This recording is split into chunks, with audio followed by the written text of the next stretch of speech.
and Mikey Rhude. Welcome to the Ska History Hour with your host, Daryl Rubio, wherein the purpose of this channel is to spread awareness of ska music and its subgenres to the world. Our guest today is Mr. Mikey Rhude from that same old show out of Hawaii. Mikey, thank you for being with us. We appreciate the time that you're taking to share your music and your stories with the ska community. Mikey, please tell us a little bit about Absolutely. Please tell us a little bit about yourself, how you got started in the ska scene, and just a little bit about growing up and where you are now. Sure, absolutely. Okay, so I'm just a big ass fanboy, basically, that's always wanted to be a DJ since I was a kid. That's basically what it comes down to, bro, for real. Like, I used to listen to like AM radio going, God, what a cool job, man. Being a DJ, you get to play music, you get to go to gigs, maybe a few meetings here or there. I'm like, how fun could it be, man? I seriously. And as I was getting older and like in my 20s, I met a couple of DJs. Like, I used to listen to K-Rock. I got to meet Dusty Street one time. What gig was that at? Oh my God, we were at Bogart's in Long Beach. Me and my buddy Dave. I can't remember what band we were seeing, but like Dusty Street was hanging out, and so I was buying her drinks, and we were just chit chatting. I'm like, being a DJ would be really cool. So I guess it's kind of been like a lifelong dream to actually be a DJ. So when I got the opportunity to do it at the college radio station here on Oahu, I jumped at it. I was listening to this buddy of mine that was a DJ there. Well, I was listening to this guy who was a DJ, right? Then I found out we had a mutual friend, and then so we became friends. And he, like, once we were hanging out and stuff, he's like, "You need to be a DJ, dude. You know what you're talking about." So I came up with like, okay, if I'm going to do this, what am I going to do? And I thought, well, I don't know if I want to do punk rock because you can't play cuss words on the air. So I'm like, how many punk rock songs don't have cuss words? I'm like, it's really going to limit me. And I'm like, what about ska? Ska would be really good. There's got to be that many cuss words in ska. Little to my knowledge, there are tons of them. Um, but so like what happened with me is I grew up in Southern California. Okay. I graduated in 1981. So a lot of my friends in high school were into, like, we listened to K-Rock, the new wave and that stuff coming on. So I'd heard about specials. I remember my buddy rolled through. I was working at a gas station in high school, and my buddy rolled through one day, and Ghost Town was on the radio, and he's like, "Listen to this, man. This is good stuff. You need to listen to this." And I'm like, "Hell yeah!" And I don't remember for what reason it was, but I went to see the Untouchables. They played at Skate Country at the Puente Hills Mall. And I want to say I went the week before, and I think I saw the Targets there. The Targets were a mod ska band, and out of Claremont, and the young lady that was the lead singer of that band was also a DJ at KSBC in Claremont. So I really liked them. I'd call her and talk to her a couple of times. She played requests for me and stuff. But anyway, so I was kind of aware of the ska scene because ska was always part of punk rock, and that's what all my friends were listening to. That's what I really liked. I really liked Black Flag and Circle Jerks, Germs and all those LA punk bands is what got me into the scene. But ska was always kind of part of it. And so, and then Dance Craze came out. And I'm like, oh, well, we got to go check this out. It's part of the scene. Let's go see it. It's a music movie. Let's go check it out. And I remember waiting in line there. And I was like, are the Untouchables in this movie? And the guy in front of me was like, no, this is all British ska. I'm like, oh, okay, cool. So, I sat there and watched the movie with my mouth wide open, just going, oh my God, this is amazing. This is such good stuff. And I was familiar with a couple of Madness songs. And I was familiar with a couple of English beat songs, and I was familiar with a couple of special songs. But after that, I got the soundtrack and I just burned the hell out of that in my truck. I listened to that thing all the time. I ended up getting One Step Beyond, and I remember driving to San Onofre State Beach with my girlfriend, and would listen to that tape there and back all the way, man. So I really got into second wave ska. The English Beat was one of my favorite bands. I love the English Beat so much. At the Selector, I was always, anything from those two-tone bands in the early days was my thing. did not stay into like the ska scene more or less. I kind of stayed more in the punk rock scene, and then kind of like ventured into like alternative Mhm. music, and then adult alternative, a little bit of slower alternative music. And then I kind of got back into a little more punk rock, and listening to some of the newer punk rock and stuff in the 2000s. But by that point, I was raising kids, and so music was not a huge thing. I listened to music all day long, but and I was listening to radio stations, and I used to listen to K-Rock like all day long sometimes, man, until I just got too sick and tired of listening to commercials all day. So that's when I got to start changing it up. But dude, I remember even cleaning pools, because I've been a lifelong pool guy. I've been cleaning pools since '84. So I mean, I had the CD Walkman with the wired headphones while I'm out there cleaning your pool, for a long time, so I could listen to music. Um, so I was always up in my headphones pretty much all day long listening to music, and I realized that I'm like, I can't keep listening to punk rock, man. It just gets me pissed off and aggro, and I'm like, I got to start listening to more ska. And so I found an online ska radio station. I don't remember what it was. It was not Bob's Ska Radio. It was something different. And it was like in the mid 2000s or something. And I heard Amy Winehouse doing Cupid. Mhm. And then I heard, what was that cover band? LA something? Oh, I don't even remember now. And they were doing a cover of the Breeders song. Which breeder song? Last I'm your last Oh, splash. Last Splash. Do do do dun dun dun dun dun dun dun dun Hmm. dun dun. I can't. What's the name of the song? Yeah, Last Splash. Okay. I don't think that's the name, but anyways. So I Cannibal. was like, wow, Cannibal. this Cannonball. Thank you, thank you, thank you. Yes. So I was just like, wow, man. This the first two songs I heard, and I'm like, this has got some good stuff going on. So I started getting back into listening to more ska during my work day. And then, like I said, once I had the opportunity to do a show, I'm like, well, I should do some more ska. But like I said, I really hadn't gotten into like deep into the ska scene. So I had found Bob's Ska Radio, and I started listening to that, and a lot of early 2000s ska, and mid 2000s, like the aughts was a lot of what I was hearing. Like I got caught up on Danny Raddick, the Soul Raddics, Mm, great and band. bands like that was not like, and every song I heard from her, I was like, oh my God, this is a good song. Who is this? Oh shit, it's Soul Raddics. Of course it's a good song, you know. And so I would just listen to Bob's Ska Radio and pick out songs that I liked and just start playing them on my show. Like I remember I did my first show, and I'm like, okay, great. I've exhausted my resources. I have no other music. What the hell am I going to play now for next week? And it just all started kind of fitting together here or there. Um, I was fortunate enough to be able to get some interviews every once in a while. I mean, and I was doing this, dude, like from the skin of my teeth. My first show was the 3 a.m. slot, because I was told that when you're a new DJ, you have to have a 3 a.m. slot. On And I'm what like, on what okay, radio fine. station? On KTUH. Okay. Okay, so yeah, you had to have a 3 a.m. slot. So like if you screwed up, that you would screw up at 3 a.m. when nobody's listening, you know. So, and it was what they call safe harbor hours.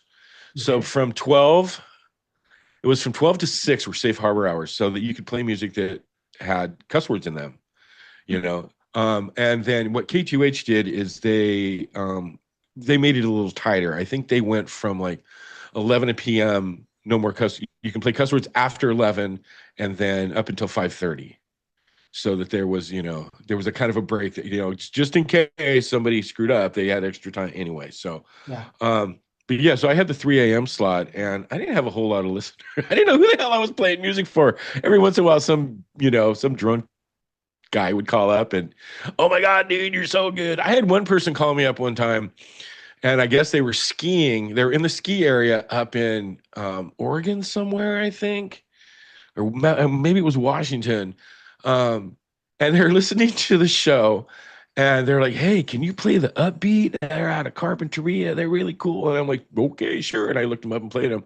Little did I know then that the lead singer Oreo lived on North Shore. But that was so long ago. It's kind of obscure, kind of random that they would pick the Upbeat. But Right. And like I say, I didn't know who I was playing music for at all. So John Castro started listening, and he started texting me a little bit during the show. Um, and I What was did that? What that was the for slot? Was it an hour slot? 2 hour slot? 3 hours. 3 hour total. 3 hours. 3 hour slots. Yeah, At all the 3 slots were a.m. 3 hours. If you had less than a 3 hour slot, people you kind of look down on. You're like, what's your problem? You can't Okay. program 3 hours? Come on. There was one girl that had a 2 hour slot there for a while. Okay. Um, but yeah, everything was set in 3 hour blocks is the way they did it. So I mean, you just to have a 2 hour block, you had to pick up another hour. Somebody had to do something for another hour, whether it was automation or or whatever. Usually it was automation. Got it. Or what they used to do before they got the new computer Mhm. is they would play replays of old shows. Like if there was a slot that was open, they would play a replay of somebody else's show on that in that slot. And they quit doing that for a while after they got this new computer.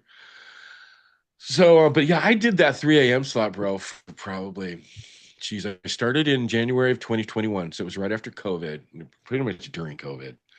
We were going in there and we had to have little condoms on our microphone. Yeah.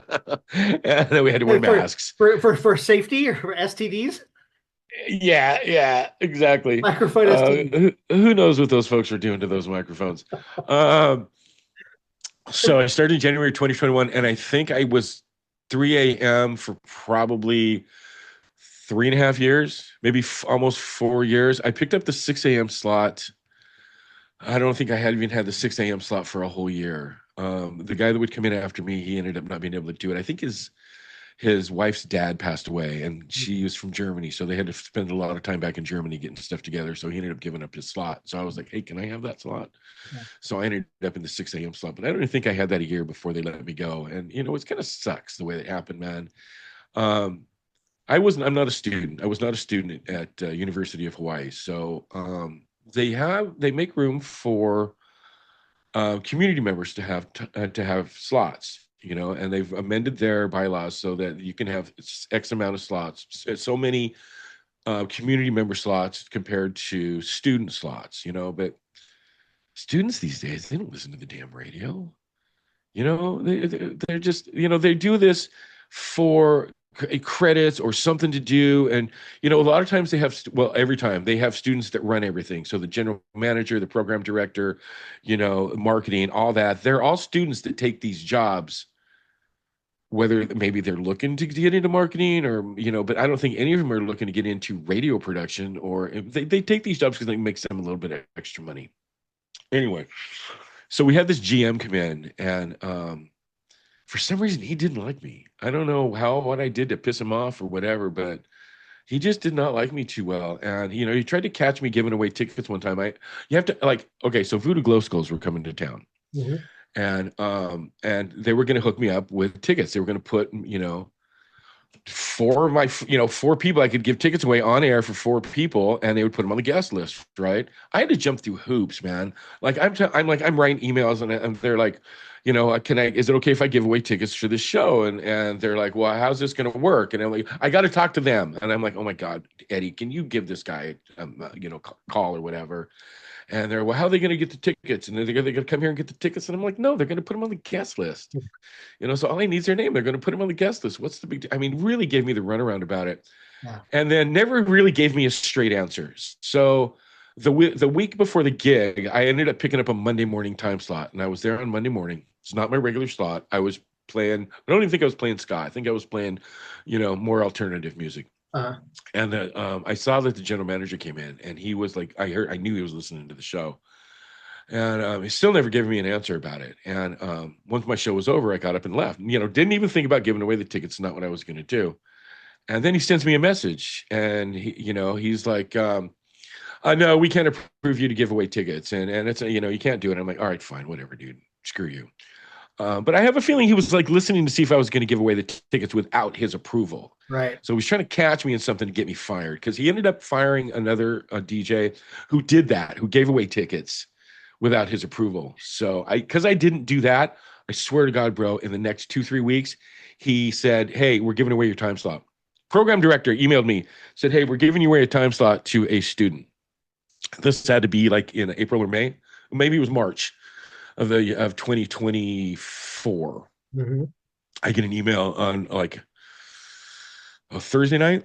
I'm getting ready to put the show together, and I get an email that says, "Hey, we're giving away your time slot to a student." And I'm like, "What do you mean you're giving away my time slot to a student? Why don't they have to apply for a time slot at the beginning of the school year like we all had to do?" Mm-hmm. You know, because that we had to do.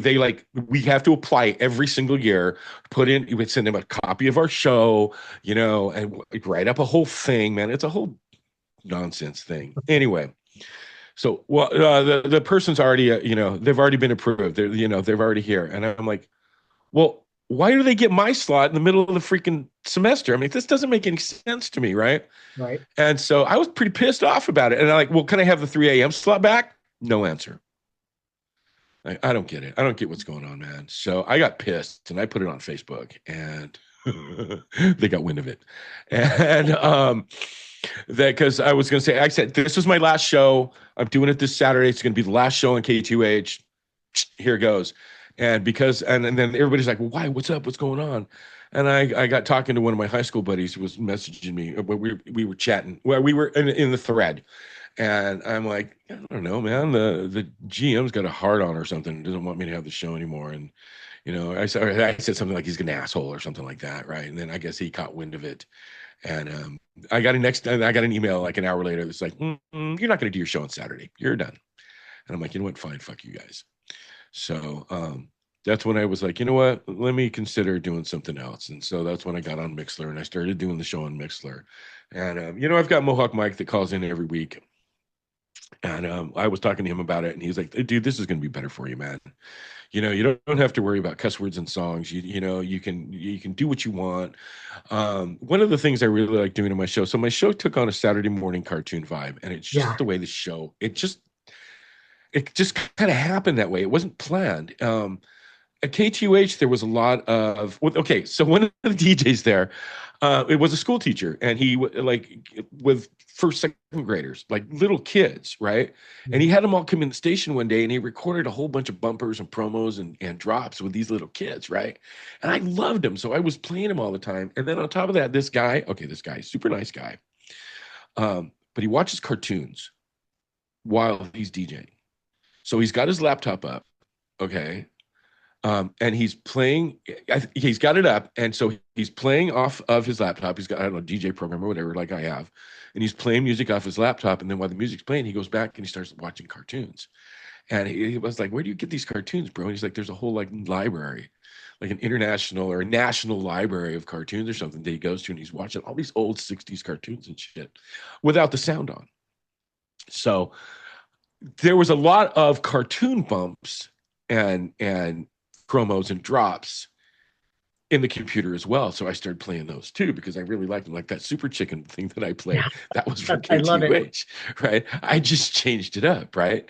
So I'm like, well, I'm just going to start rolling with that. And that's when I started playing Schoolhouse Rock, because my sister and I used to love waiting for which Schoolhouse Rock is it going to be this time.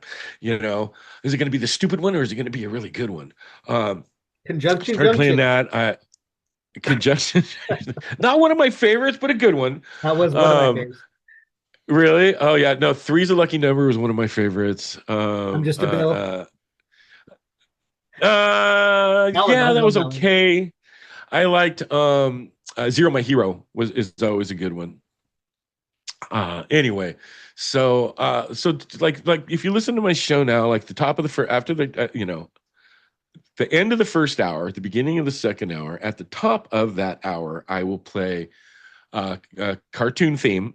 So I've downloaded a whole bunch of cartoon themes, and some are kind of obscure, some maybe not so obscure, whatever. And then I'll play a commercial, and I was not allowed to play commercials on K2H. That's not cool. Yeah. You can't be playing commercials on a college radio station that's because they're not collecting any funds, kind of a thing. So I was able to do that, which is really fun, because I really like playing old time commercials too. The ones that we used to watch when we were watching cartoons on Saturday morning, mostly about breakfast cereal and stuff. And then there's so many cool fun songs that are ska, and there's a lot of songs that are fun that aren't ska. So for instance, I'll play I love Reggae Shark. That's one of my favorites, and the Pick It Up song with Hepcat from Go-Go 13. Is it Go-Go 13? It's a Go-Go 13 / I think Egrelights Hepcat, isn't it? They all did that stuff. I thought it was I thought it was Greg on Hepcat that was singing. Maybe not. It doesn't really sound like Greg, but from what I saw on the tag, it was kind of. But yeah, that No, picking up song, but it boys and is him. girls. Yeah, it is him singing, but I think it's Go-Go 13's music. I'm almost positive. Okay, but it was from. Yeah, but it was from what's the show, dude? Yeah, from Yo Gabba From Gabba. Christian from Aquabats. Yo Gabba Gabba. So there was Yeah, a because lot of that's fun ska Christian. songs. Like Because Parker's Christian's brother. yes. Oh, okay. So they was what was the other ones that they had the Aggrolites doing Banana Yeah. on Yo Gabba Gabba. So that was a kind of fun song. Mike Park doing the alphabet song. So that's kind of fun. The Madness Colgate commercial from the 80s, Yeah. where the kids are singing about Colgate to baggy trousers. Into baggy trousers. There's a lot. Yeah, so there's a lot of those fun things. I like to play those. So I play a fun song, I call it, and then a little bump from Rocky and Bullwinkle. Hey Rocky, watch me pull a rabbit out of my hat, kind of a thing. And So there's that then one like about at the top.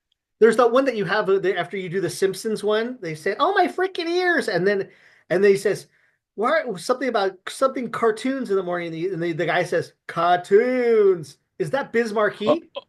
no. I know what you're talking about. Yeah, that's the. It's not Simpsons. It's South Park. How come there's nothing to watch on Saturday but kids cartoons?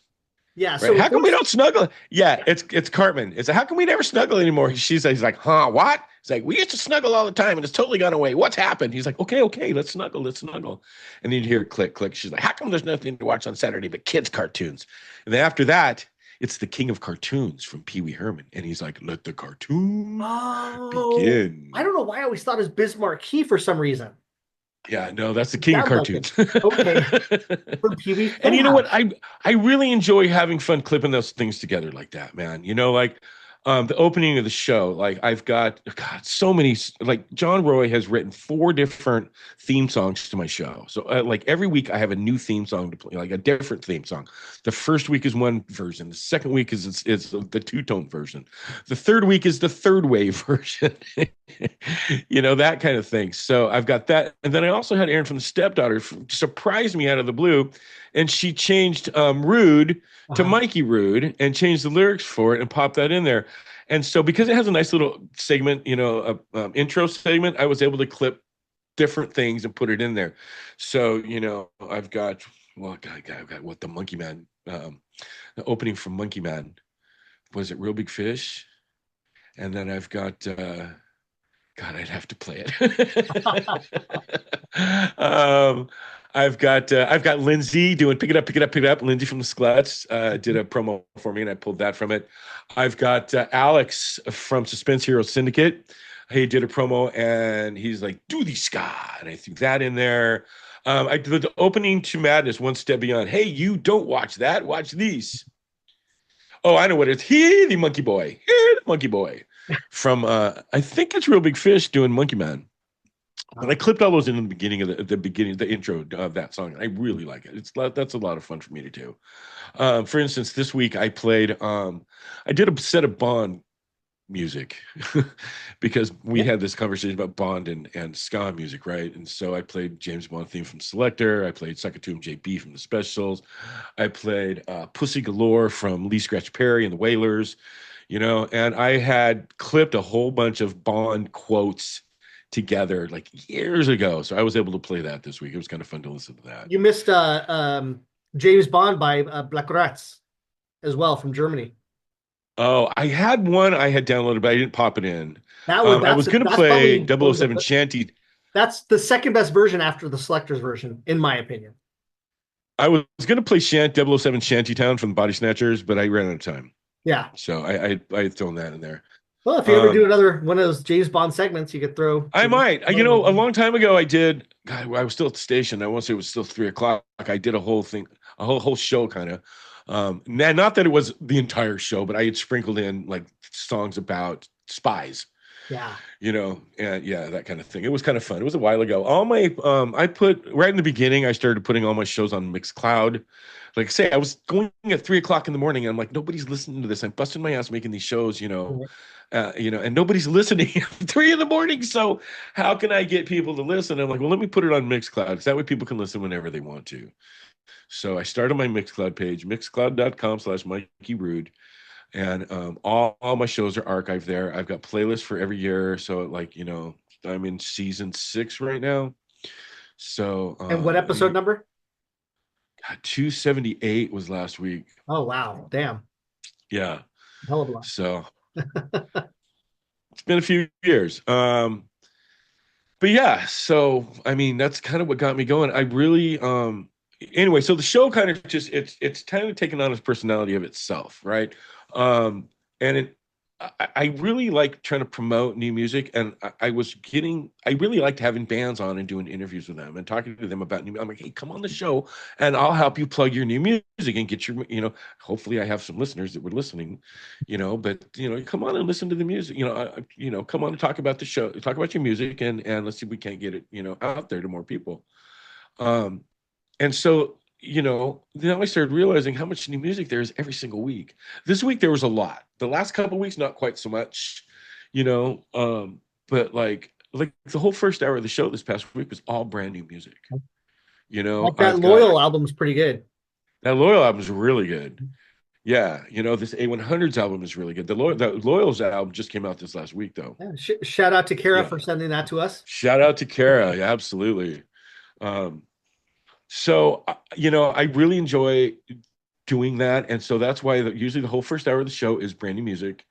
And then the second hour of the show is, I talk to Mohawk Mike, and we shoot shit for a few, and then we talk about his international pick.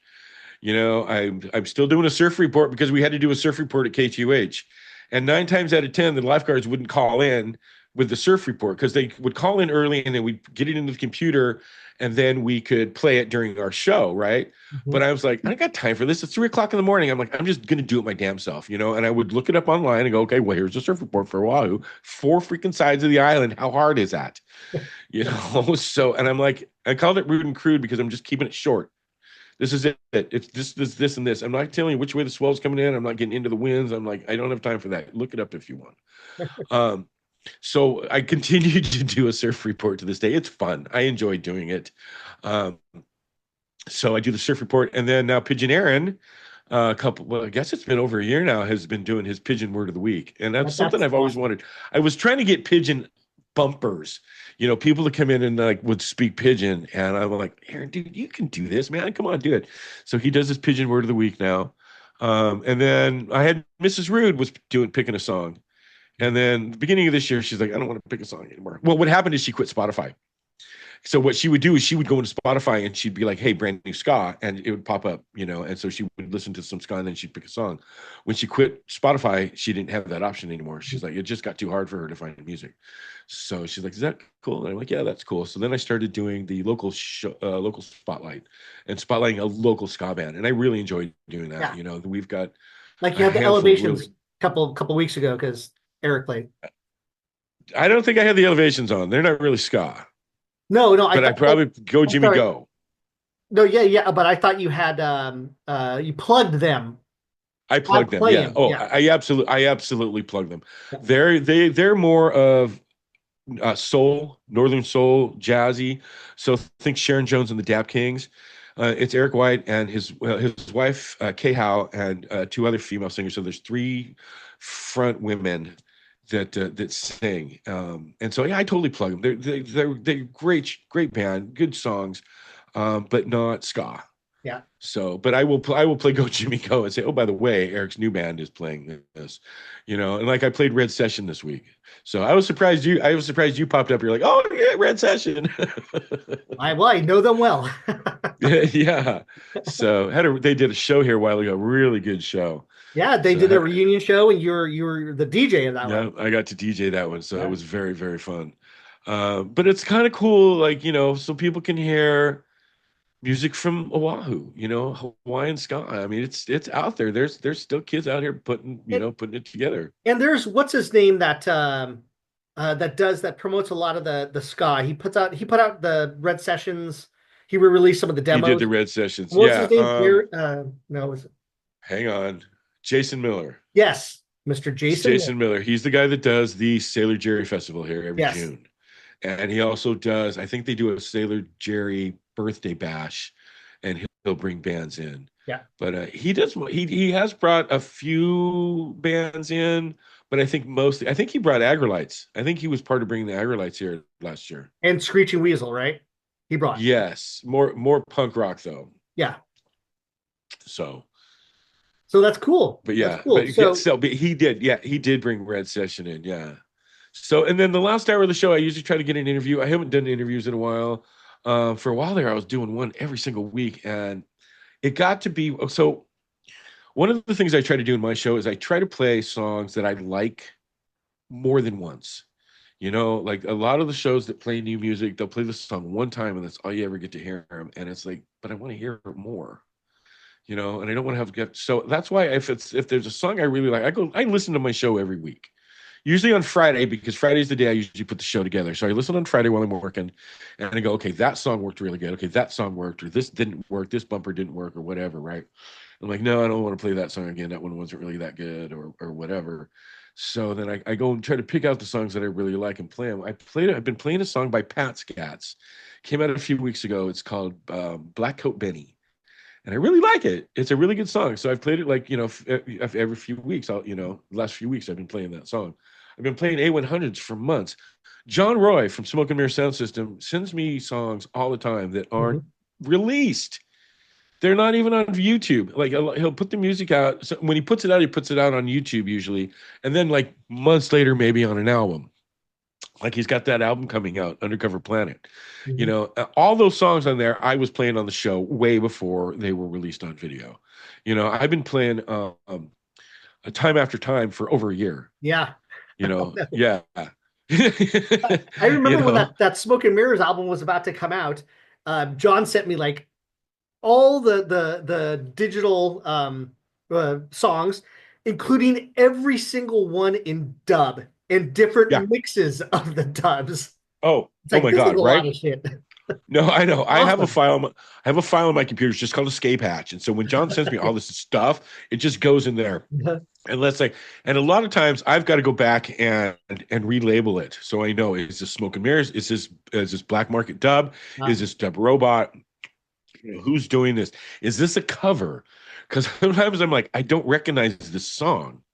You know, he did a Huey Lewis one, right? On your last show. No, that's not a cover. That's an original. It's called Legacy. That he sounded wrote it. Similar to Huey Lewis. It does sound, yeah. It's a very 80s synth poppy. I think it's more power pop. So a 80s synthy power pop.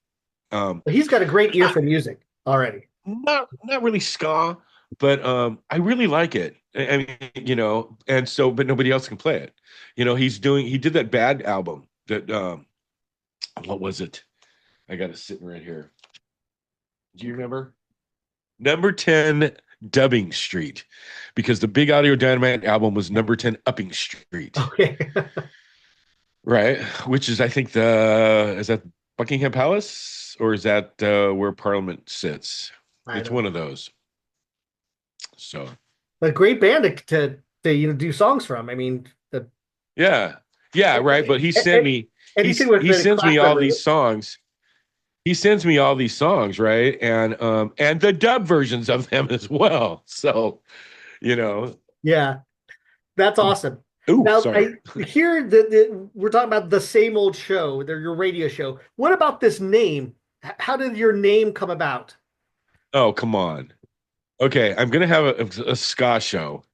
You know, Two Tone was like my entry into ska. And so if I want a show about ska that people are going to say, oh, okay, it's about ska music. I'm like, from the selector on my radio. It's just that same old show on my radio. You know, I'm like, what better way to put it, you know? So I just figured it was it took me like half a year to even realize that you're always playing. It's like, why does he always play the selector song? And then I thought, it's just the same old show, that same old show on my radio. I said, yeah. Now I fucking know. That's like stupid. Well, that's me. Just Just just like we were talking to Dante from Space Monkey Mafia, and you're all like, "Duh, that's Cult of Personality by Living Color." It's like, why yeah, did you put those two together? yeah. Cult of Videocracy. Yeah. Well, I didn't know the Super Killer Awesome Show was SKA show. Yeah, So yeah. I didn't get that much of it. Yeah, you know. So you So decided to yeah, go that's I figured, and that, yeah, yeah, so I same decided to old go with show. that same old show. I thought it was good. I thought it was good. I thought it worked. Do do you think that it's I fun like for that, people to and I play don't. Go ahead. I'm sorry. No, no, I was just gonna say, and I like to play the I think it's the 1991 version of that same of the on my radio. It's a 90s version of it. So it's a little bit different than the original. But I played the original, and for a little while, I started playing like different versions. They had a vinyl version, and they had this version. There's a live version, and I'm like, yeah, you know what? I'm going to stick with this version. I really like it the best. So I play that alternative version of that same old show. And then I used to close the show out with Amy Winehouse, You're Wondering Now. I mean, the perfect song to end the show with. You're wondering now what to do because this is the end, Yep. you know? So after Terry passed away, I'm like, I'm playing the specialist version.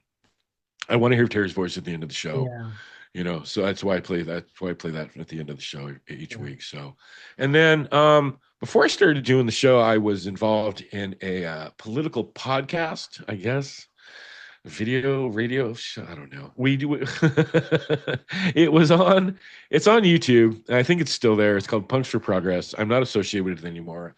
I don't even know if my ex-partner is doing anything with it or not anymore, but he took it in a direction that I wasn't wanting to go in, Mm. even though I started the thing. So one of the things we would do, and see, like I say, he used to tease me all the time. He said, "You just want to be a DJ," because I wanted to talk about politics and I wanted to play music. So uh, one of the things that we had talked about is playing Racist Friend during every show. And I'm like, you know what? That's a really good idea. We really should, because we was just trying to get, because there was a lot of, we're talking 2015, 2016 is when we started doing this. So, there was still a lot of bullshit going on and the thing, so, And the version excuse you me. play of that is not by the special AKA. It's by I play a different version every week. right. Like for instance, this week I did play a version. I did play the special AKA version, but I do try to play a different version every single week. Right. That's cool. Yeah, very good Yeah, to make sure that we're still aware that racism yeah. is out there, Well, especially yeah, and our yeah, and administration. I know. Like I say, it's just one of those things that like it was kind of a holdover from doing that Yeah. podcast before. I'm like, and then I wanted to, like say, I wanted to change it up, and so it's not the same version of that, of Racist Friend every single week. So Right. there's so many. I've got probably at least 5, 6 different versions of that song. Yeah. So So yeah. being on an island, do you feel that you're kind of separated from the rest of the states and out there? Or do Yes, you feel that's the reason I'm on connected an to the island. states because of your radio show? No, that's the reason I'm on an island. I don't want to be part of the states. um, yeah, yes, it makes it a little difficult to get to gigs sometimes, but you know, the show is international, bro. I mean, I've got people listening. We got Andy from the Players Band that listens in Baltimore, Maryland, like every single week. Liga from the Fish Ska in Indonesia, he listens, and it's like 3 o'clock in the morning for him when the show comes on. Mhm. And so he listens. We got Sal, Burke Ska. Where's he at? He North Philadelphia, Carolina. North Carolina. That's right. He moved. Mhm. Mike is in Alabama or wherever Mohawk Mike may Yeah. happen to be this week. So You got yeah. Shantae listens from out there on the East Coast somewhere, doesn't she? Yeah, every once in a while. Yeah, she Every once listens. in a But while, but yeah. you do have some of the Um, diehards. You've got a lot of bands that listen to your show too, yeah. I've noticed that Sarah Rose from Bounce House Ska has been listening every week right? and chiming in. Kara from Killer Diller and from The Loyal. She was listening this week. Yeah, I was from playing some that song. I Scottish. was like, "Oh, hey, Kara, just in time." And then I played that song, and she's like, "Hey, I know that song." I'm like, "Yeah, you do." Um, Trisha Darren from some ska band so sometimes chime in. sometimes, yep, I do a pre-show set now. I started doing a pre-show set a while ago. Just because I kind of want people to hear all the work I put into the beginning of the show. So tune in before the show starts so you can hear all the work I do, the different song from John and the little bumps and the little clips and stuff like that go through all the time, So And, I started doing that. and That's why I started sometimes, doing the pre-show set. yeah, and sometimes during the pre-show set, I believe that you focus on a band, right? You do three-year song It's block all one or something band. like, yeah. Well, see, so here's the deal. So when I was at the radio station, you can't play. The rule was you can't play one band more than twice in 1 hour.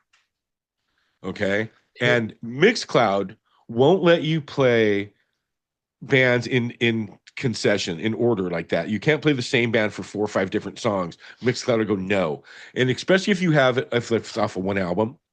Like if you play when I played that op Ivy album, I still got 3 songs on it or something, and I played all 3 songs in a row, and then like a year later, Mixcloud was like, no, no, no, you can't do that. So I had to go back and edit that, pulled one of the songs out, and fixed it that way. So I play the pre-show set for people who listen live. I'm trying to get. I really like it when people listen live.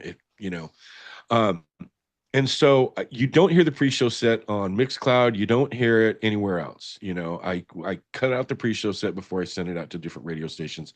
You can hear me right now on selectorradio.uk every Sunday morning at 9 a.m. UK time. And I'm also on Pirate Flag Radio, pirateflagradio.com every Sunday and every Wednesday at 6 p.m. Eastern, 3 p.m. Pacific, and noon Hawaii time. You So, also but you used can only hear to, the pre-show set, and it's always one. I'm sorry, and it's always one band. And I try to play, 4 or 5 songs from one band. It's about 15 minutes before the show starts. Show starts every Saturday morning, 6 a.m. Hawaii time. got it. So, And then also, you used to have another show prior to the flood, which was called The Rude Awakening on Mondays, which was alternative music. right, Is that going right. to come back sometime? It might. I basically started doing the show because I like a lot of music other than just ska. I really, really like ska. I really do. But there's also a lot of other music that I also like. I do like alternative music. I like old punk rock. I like some mainstream 90s stuff, and so every once in a while, it's kind of nice to go back and play that. But, after the flood, I lost my entire digital library. So I've had to start from scratch. And that digital library I had collected from the 90s. Like, in the early 2000s, I took all my CDs that I had at one point and I ripped them all into my computer. And so I had, and I would sit there and label them all and go through the whole thing, and I had ripped music off of Napster and I had songs from there. I would sit there on Napster and download stuff. And I had all this music that I had collected over many, many, many years. And, my digital library was huge. I had 20,000 files in there or something, man. Some of them were duplicates because I would put them in different files. Like, one song might be ska adjacent, but it also might be reggae anyway. So sometimes I had different songs, 2 or 3 different, they might have been in 2 or 3 different genres. I tried to classify my folders by genre. Anyway, so because I don't have those files anymore, that I can just go back and go, oh, let me put a show together real quick. I can't do that. And I started doing it because of the different music, but 2, because it gave me practice being on the mic. It gave me practice working with my DJ program. Mm. I could do this, I could do that. Can I talk over this song? Can I not talk over this song? What do I got to do with the sound? And it gave me practice so that hopefully my production value of my Saturday show got better. So I love this. I love the idea. You know who gave me that idea to do a show called? He's like, you should have called your show Rude Awakening. Was oh my gosh, Super Tiger. What's his name? Eric? I don't know. Is that a band? God dang it! No, that album, Super Tiger. Gain Stages. I don't know what that is. Did Gain Stages with Jay Tremba and Jacques Quest, and I don't think I Yep. have that album anymore either. There's a lot Anyway, of stuff out there. he gave me the idea. He's like, you should call the show Rude Awakening. I'm like, oh my god, that'd be great. So that's why I pulled that from, and I'm like, it's the Rude Awakening. We'll do it on, I was doing it once a month, so I Yeah. wasn't really looking for a regular following. It would just be a once a month, and I was doing a 2 hour show, and I would just bang through 2 hours of music, and I would just put it in there. But most of the time, I could curate the show on Saturday or Friday, Sunday evening, really quick. Maybe not even finish it, but just bang, bang, bang, throw some songs in there. Then I'll say, how am I feeling on Monday morning while I'm playing music? Oh, let me throw a couple more songs in there and finish it up. Right. So Right. it was fun. I might get back to doing that. I also did a show called Punk 101 for a while, and I was doing more. It was trying more of a punk show, and I was trying to get in association with Once a Month Punk here that they do in Waikiki every third Saturday of the month Okay. at the Irish. Yeah, it's a punk show that a good friend of mine, Simon, puts on every third Saturday at the Irish Rose Saloon in Waikiki, and all the local punk bands come and they play. Starts at 9 o'clock on Saturday night, though, bro. Ooh, it's late. I'm ready for bed at 9 o'clock Yeah. at night anymore. So I don't go a whole lot like I used. I went a few times and it was a good time. I saw Completely Insane there. I've seen what's the other, Black Square is in one of the other ska Okay. bands. So he'll pull ska bands in there every once in a while. Yeah. Now, So I did that for a while. Go ahead. I'm sorry. Going back to that same old show, I've noticed that on Instagram, sometimes you are showing that you're playing vinyl Yes. as Okay. well So as when digital. So, yeah.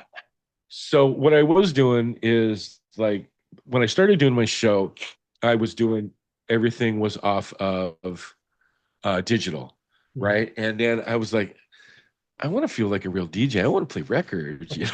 So I had a few records. I had been collecting some records, so I had some vinyl, and they had two turntables at KTUH, and so a long time, like in the beginning, I would play two songs off of vinyl back to back. So I start the show, and then I would play two different vinyl tracks, and then I would go into what I needed to do, and then I play the rest of the show on digital. I did do one show where the whole first hour I played vinyl. So I was back there switching back and forth records and doing the whole thing, yeah. because I wanted to feel like I was being a real DJ and not just pushing buttons. Some of the kids at the station they would come in and they would put it on their laptop and then they'd put it in auto. And so the songs would just go auto. And I don't do that. I try to start every single song myself manually. So I can, I don't have to wait until the song totally fades out, all the way to the end and then start the song. I Right. like to start it so it kind of flows better. You know what I'm saying? So, but I wanted to feel like a real DJ. So I started playing vinyl. And so that was kind of my way of going, hey, look, I'm playing vinyl for real. I'm actually vinyl. Here's a Yeah. picture. And then on top of that, these records are really cool looking. I mean, like, look, like I'll pull it out right here. I've got the, Like that Doom Stompers one that came out. no, I've got the A100s. Oh, that one too. Wait a Hold minute. it There we closer. go. Hold it closer to you. It's go closer to me. There we go. Yeah, there. Yeah. That A100s. Look how cool that Yeah, is. that is pretty Right. neat. And so, yeah, it's kind of cool to show the records, but it's also showing, look, I'm really playing vinyl. It's really, really vinyl. Now, little secret. I was trying to do that, actually play the record during the show live. And I was having glitches. Sometimes it would work and sometimes it wouldn't. And so in my head, I wanted production value. So now what I do is I record the song first, but I record it from the vinyl, Got it. and then I've got it recorded. So I'm playing it digitally, but it's actually from the vinyl. Got it. So, and then I take a video of it when I'm recording it, and I put that on my Instagram stories. So, a little backstage secret there, but yeah, Unfortunately, it's it actually, seems that and might then I be a was little. Go ahead. Sorry. I was gonna say this, and also in this last show I did this last week, I picked up here. I'll show you. They got it right here too. So this is one of the box sets I got from Record Store Day a number of years ago, 2021 or something like that. Mhm. Because I love James Bond and stuff. And with And Don so Drummond on there. yeah, no, Scott Telice, Lee Perry, Jackie Matu, Roland Alfonso, Soul No, on Brothers. the picture on the upper right looks like Don Drummond. Oh, could be. Yeah, very well it could That's be. definitely Don Drummond. Mhm. Okay. Yeah, well, it's Studio One. So I actually ordered this set from Discogs because I really wanted to replace it. And so last week, like on Saturday when I was playing songs from there, they were from the vinyl. So I had recorded the vinyl from the songs off of that box set and I played them on the show. So But it appears that that's a little more difficult for you now since you lost a lot of your records in the flood. I did, but I've had, you know what, man, I've got quite a few replaced. One of my good friends, Mariel from Inkstorming, that does the artwork for my show. Mhm. She helped us after the flood. They came, her and her husband and her daughter came, and helped us clean out the house and rescue what we could rescue. And I was at that point was just so overwhelmed by everything. I was like, the records are done. And she's like, no, they're not. The records are fine. Just the covers are done. So she scooped up about 100 of them and took them to her house and cleaned them up and bought me, put them in sleeves. So hope Yeah. that's English. Okay. That's it. That's English beat. Hey, I can see. So I've got about 100 of my records, and hindsight's 2020. I wish I would have gone through there and gone, yeah, okay, you know what? Let's go through them because there's some that I would have really, really liked. I don't have any of my stepdaughter's album. I think I had Oh, two of those albums, so I lost both of those. yeah. So there's a couple that I would have liked to save. She actually did save me quite a few good ones, but there's a couple in there. I'm like, I didn't need that one. But So is it that they so were ruined, like all the rest were ruined, or that you just couldn't find them? Like the the covers were actual record. Not who cares about the covers? What about the actual record? the records would have been fine. Just need to clean them up. The records play fine on vinyl. It's not that So water's not she gonna. was only able to scoop up about 100 or so of them, but you had many more. Oh yeah, oh And so yeah. what happened to the rest? You couldn't find them? There's no, no, no. They were all there. They just didn't get to them. So she just picked out what she could, I guess, and So, it but didn't, you went back. You've been there several times. yeah, but at that point, I was like, the record in my head, the records were done. I wasn't going to collect any of them. I wasn't going to do it at all. She insisted on doing it for me, and I'm like, okay, fine. If you want to do it, go ahead and do it. I'm too overwhelmed right now, and I wish I would have gone through them with her and picked them out because the whole stack was there. What happened is when the water came in, it just dumped over. I've got I know you can't see it over here, but one of those cubicle type things that to put the records in, and when the water came in, it just dumped the whole thing over, just right over Yeah. the laptop, everything on my desk, everything just turned over and was underwater for quite a while. So Well, yeah, I just too figured it bad. was done. Yeah. That's unfortunate. So, but no, I've John Roy sent me a whole bunch of records, like the whole escape hatch. Yeah. You That's a know, lot. I've That's a big catalog. that's a pretty good sized catalog, yeah. And then I've continued with my record collecting. I had to get the A100s, I had to get the Doom Stompers, I had to get the new Agrolites record, man. You were You even know, playing some of the old John Roy stuff, the Spy Kids you played the other day, didn't you? no, I don't think I did. You didn't play the Spy. I could have sworn you played the Spy Kids No, I the other day. don't. There's I someone we were don't. talking about it in the chat. Um, because I think we were talking because we were talking about James Bond. okay, is Chuck Wren just re-released that on gold vinyl? Chuck's supposed to send me some records. He said he was going to. He hasn't done it yet. But Yeah, Chuck's busy. yeah. Chuck is busy. So, and if it doesn't happen, it's okay. No big deal. But I'm still part of his record club, man. So Aaron what and I, about on your island? There's a lot of past ska my bands island. that have come from Hawaii. Yeah. What are those bands? Because I know the bands, but some people may not know some of the bands that are currently from Hawaii or have been from Okay. Hawaii in the past. Okay. What are So, those? well, the biggest one's Go Jimmy Go. Okay. They were early 2000s. Mhm. When was the Hui Ho No, show? was it? 2009. Yeah, but they were around before that. They were around for the 90s. They could have been. I'm not sure. They were around for quite a while. Yeah. Pimpbot was one. I'm gonna have to look. You're gonna make me Yeah, look now. Tantrum Monsters. Oh, Tantrum Monsters. Yes, that was another great one. What was the one that Lindsay just turned me on to? And then Red Session, which we discussed, of course, Red Session was one. We were just talking. I played them which this does last not mean a week. Yep. smoke out. I asked it because all these decades, I always thought Red Session meant that they were having a red session.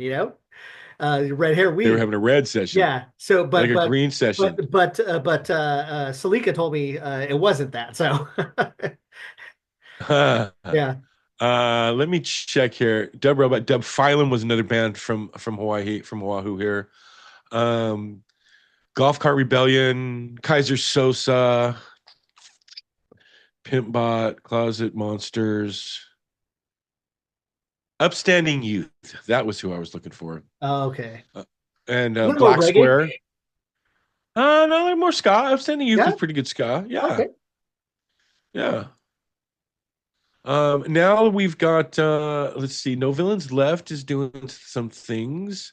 What was that other? There was another band. I knew the guy was on North Shore. And he hit me up, and I can't remember the name of this band, but I think his album was called Squid Luau. But I can't remember the name of the band for the life of me. Um, The album was complete named what? Squid? Squid Luau. It- Uh, yeah, it's a dish. It's food. It's something you can eat.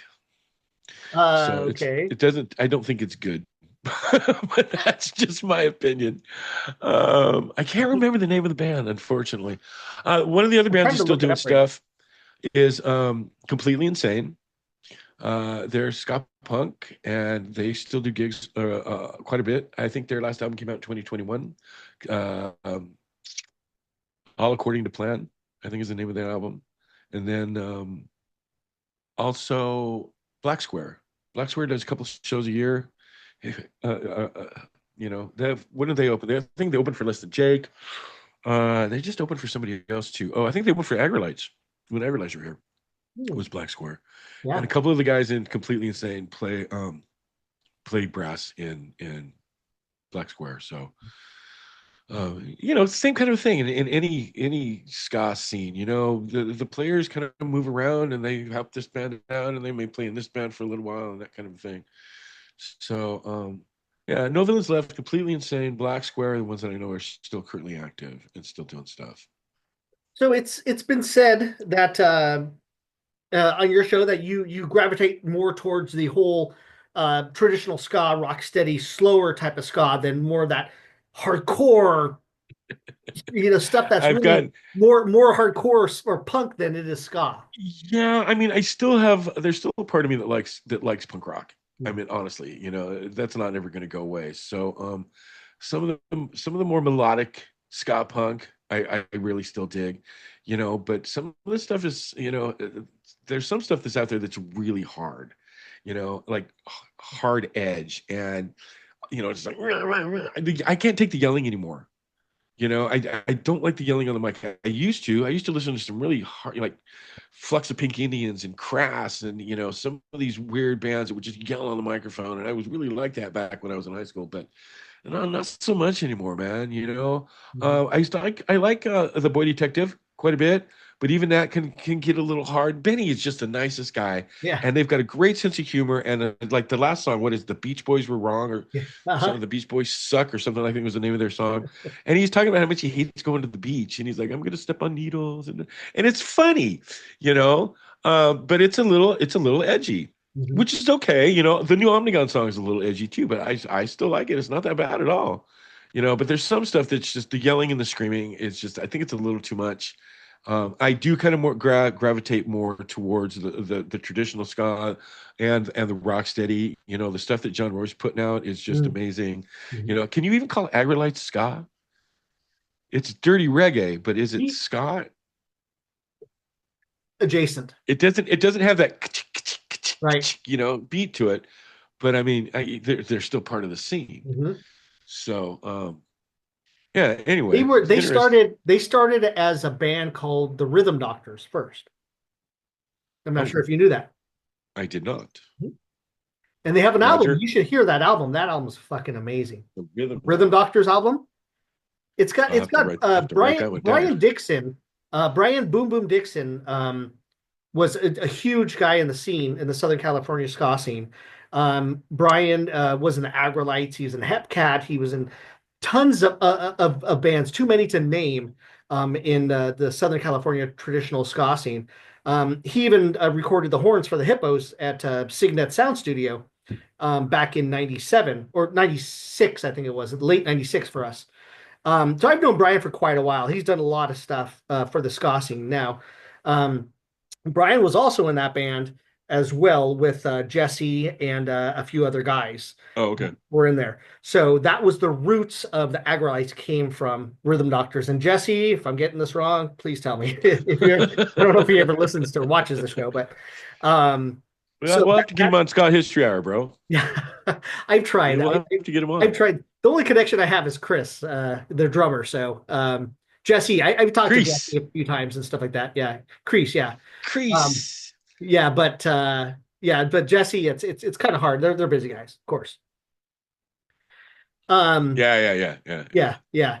So you like to promote a lot of the what's happening in ska. There you like the Yes, most I of the know. most. Like, yeah, I like plugging gigs all over the place. I mean, like, not a whole lot of gigs here on Oahu.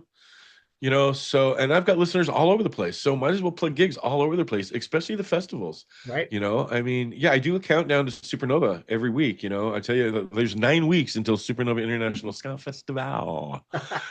Coming up September 12th and 13th in Fort Monroe, Virginia. Got that one down. See, Yeah, I know. And there's and a then I've reason. got my There's notes a over here on the reason. wall, Pioneer. And there's a reason why you say it as festival. And And there is a reason I said, and it comes from David Byrne in the movie True Stories, because it's a movie about a little town in Texas that was having a celebration of specialness. And I just liked the way he said it. I thought it was funky, and so that's why I say festival. okay. So there is some method to my madness. I am inspired by odd and weird different things sometimes. So you know Definitely. but yeah, we got Pioneer Valley Ska Festival 3 coming up the 24th and 25th of July. And then we've got the Ningwin Records Festival 3, 17th and 18th at Blueberry Hill Duck Room in St. Louis, Missouri. Right. So I got my little bulletin board over here, and I keep my notes over there so that, like, when I'm on the air, I can just like glance over and okay, cool, I got that. There, I know when the Super Killer Awesome show comes on, and yeah, it was strange because so I always scour the socials for things happening because that's what I do. But there was one, and it was strange. I had never heard of the Ska Fest before, but then I saw Chuck Wren was going to be DJing it, and I never heard of it before. So it is called the Friendly Ska Fest, Friendly Community Ska Fest. Friday, July 17th and 18th, same as the Ningwood Records, but next week. it's in Illinois. It has Skononymous Patois. I don't know how to say that. Buck Stop, State of Emergency, which is a very old ska band from the late 80s. Androgynous Mustache playing the English beat. Super Dot from Detroit, of course. Super Rad, and then a DJ Chuck Wren. And it's strange because I had never heard of the fest before, like last week. And it just popped up out of nowhere. So really strange how Oh, things can come up like that. Do you? yeah. Yeah. Yeah, I well, and only you, knew you, because since you're a huge promoter, you always keep me informed about what the shows are going on too. So, yeah. Well, I tried because every time I'm searching for like a band and stuff like that, like Superdot, I'm trying to schedule them. That's what came up as them playing actually for that show, and they're not even together as far as I know. mm, So I know Eric Abbey from Detroit Rhythm Crew used to be yeah, in yeah. the band. So he's the one that was letting me know about the guys. But yeah, you do a lot of promotion on bands. You're all about the whole ska scene, which is great. And And I'm thank you for saying that, because I try. I mean, I am trying to promote the ska scene, just like you are. yeah, I don't play an instrument. I just like listening to music, and I Mhm. think I got pretty good taste in music. And I know what I like, and thank God there's other people that like to listen to the music that I like to listen to. So, Yeah, I you're really enjoy playing that. the amount of ska, like the different variations and then subgenres that you play are like totally all over the place, which is cool that you don't just Right. like just what you like. You play what's new. You play what you think that you like. You also play what others may want to hear as well, and that's good music to spread. Right. Right, right. And, you know, and yeah, I do try to like do the subgenres. You know, I try not to just stick into one. I'm not just going to play rock steady. You know, it was so funny. I was on with Junior Francis one time. I was doing an interview with Junior Francis, and On we were History talking of LA about, Ska. was that you? Yeah, was that on Ska History Hour? I think it was. Which one? And he was asking me if I ever play new First Wave, and I'm like, No, no, no, no, because not so much, no, man. no, no. We had him scheduled with that ska DJ one, but he wasn't able to make it. But I Oh, think okay, you okay. did that. I think you did that with them that you're talking about with With the History of LA LA promoter. Ska, Yeah, that's what it History of was. LA Ska. That's what it was. Yeah, I did that interview with them and Yeah. Jer. He Yeah. was asking you. He was asking you that. Yeah, he's like, so do you ever play First Wave? And I'm like, no, dude. I mean, like, I'm trying to play new music. You play First Wave on your show. That's You yeah, know, pretty if you much. want to hear First Wave, you know you can listen to Junior Francis. You want Right. to hear ska jazz, you listen to Charles Benoit, and this is ska jazz. You know, you want to hear birthdays and album celebrations and stuff like that, then you listen to the Super Killer Awesome Show, or you listen to This Is Ska. You Mhm. know, so I'm trying to do something different than them. You know, but I do like to play, you know, yeah, I do like the ska jazz, but I also like, you know, ska punk and, you know, and different genres. You know, I do kind of like some of the hardcore stuff. It's just I Mhm. don't like the yelling and the screaming. Sorry. Yeah. Well, it's the same with me here in regards Yeah, to the channel. Um, I like good music, and I just want to interview who I want to interview also. Um, yeah, and there's a lot of bands that I'll interview that people have probably never fucking heard of, or bands from the past. Like I just interviewed yeah, Telegraph Jeff from Telegraph and the Scholars, which is bands that when I was on tour with the Hippos, we played with a bunch of these different bands all around, right. and these bands also came to California, which I booked on shows.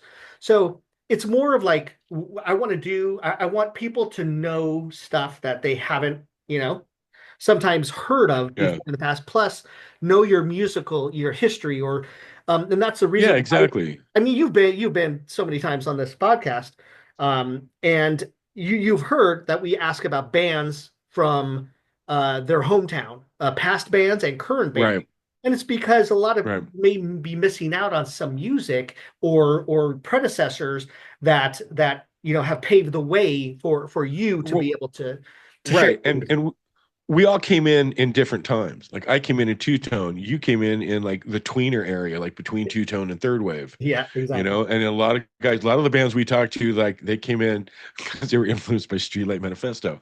And you know, A real when big I got fish. back into when I got back into the ska scene, I'm like, who? This is ska? I'm like, okay, ska police. So, um, yeah, so it's good to know where these bands got influenced by. Well, who Mhm. influenced, you know, where did Real Big Fish get their influence from? Probably Two Tone, you know, Untouchables. We're probably listening to some First Wave and maybe some Two Tone, you know. So they were Box Boys, I think, before they were Untouchables. No, Box Boys were a different band. It's funny because that's funny you mentioned that because a few years ago, Junior and Eric from History of LA Ska, they had the Uh-huh. Grammy panel. And I went to the Grammy panel. It was with the Box Boys, which is LA's very first band, and the Untouchables were also there, and they both played sets. I think Box Boys Uh-huh. played 4 or 5 songs, and the Untouchables about the same. But it was the panel of the beginning of where ska, the very first two ska bands, which Which were the were Box from Boys LA. and the Untouchables, right? Yeah. Yeah, so that was pretty cool, but it was great to see because Box Boy, I mean, that's something you'll probably never see again. They're never going to get back together, and it was just Right, the whole right. history of that. So it was schooling me on stuff that hey, I may not even know, and I've been around for a while too. So Well, um, and it was like me when I started listening to Two Tone. I'm like, where the hell did these guys get this music from? And I'm like, oh, they listened to Desmond Decker and Prince Buster, and I'm like, who? You know? And so then I'm like, I got to go back and listen to those. So at that point, we had Pandora. So I'm like, okay, let me put in, mhm, you know, Desmond Decker and see what pops up.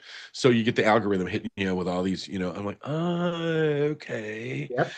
you know, and Prince Buster and like all these guys, you know. And I've also like it blew my mind that it's like, how did these cats get this music?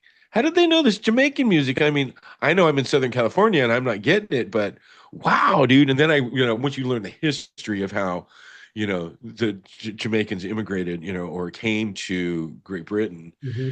because they were owned by Great Britain, they were colonized.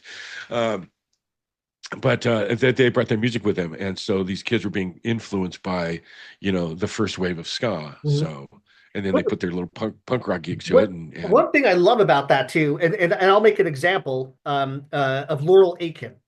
Of course, he okay, came from what, Trinidad, I think it was. He came from Trinidad, I believe, uh, I don't know. and took his music to the UK, but also played with and influenced a lot of other bands like the Loafers from England. Mm, He also he was also in Potato Five, another English ska band for a time after Floyd Lloyd left. And before Spider went, he was on the True Fact album.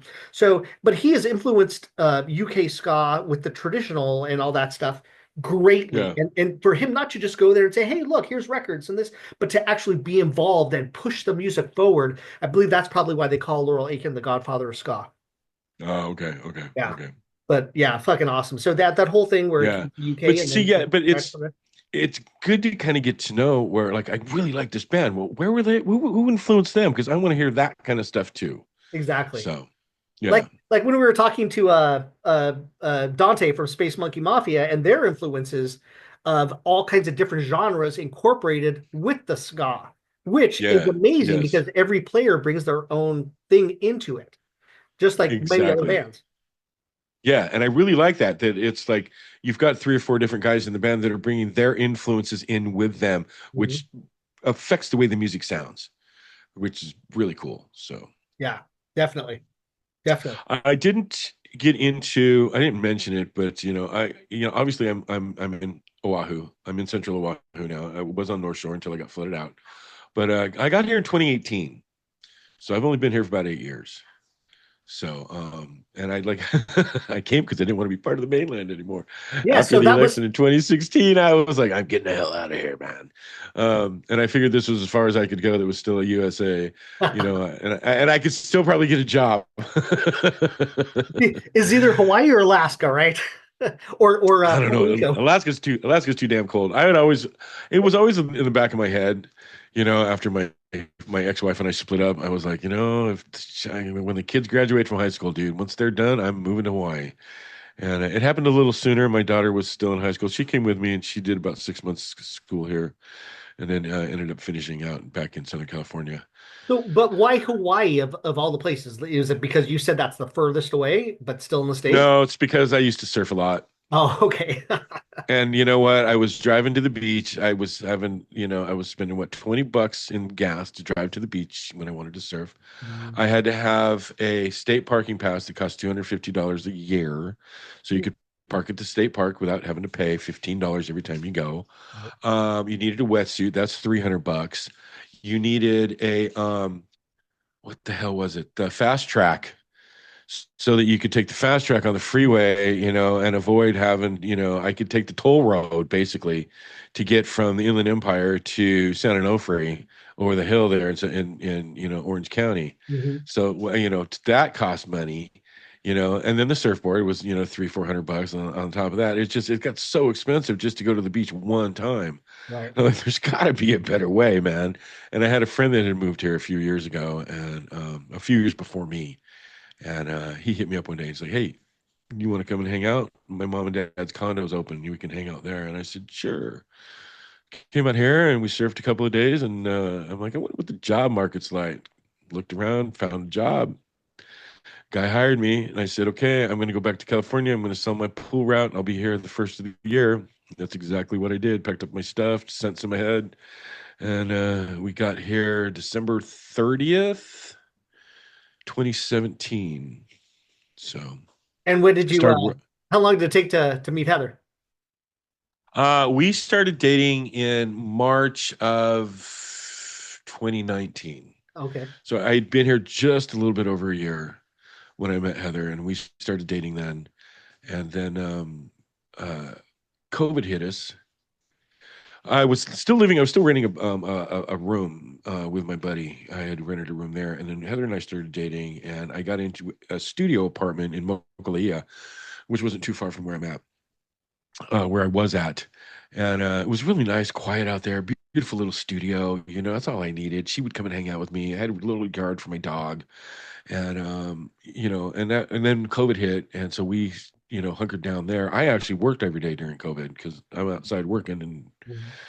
you know That's good. so I worked I worked the whole time, but she stayed because she worked for the high school here in Mililani, so she stayed with me the whole time, and then after things lifted, at that point we're like, we should just get married, and then and the main reason was because she had healthcare. I didn't have any healthcare as a pool guy working for myself. There's no healthcare. I haven't had healthcare my entire life, and she's like, I've got healthcare if you want it, and I'm like, sure, well, let's just do it. Let's go ahead and get married. And so we had started planning to get married. I want to say it was going to be in 2021, maybe January 2021. And like I say, COVID had hit, and I was working, and it was right around Christmas, and it was right before I'd already applied for to KTUH to do the show, and they had my approval, and I had a training date, and I got sick. I got really, really sick. I got cellulitis in my leg, I guess is what it was. And I was like sick, dying, like I was throwing up. I couldn't walk, and it was just, so without health insurance.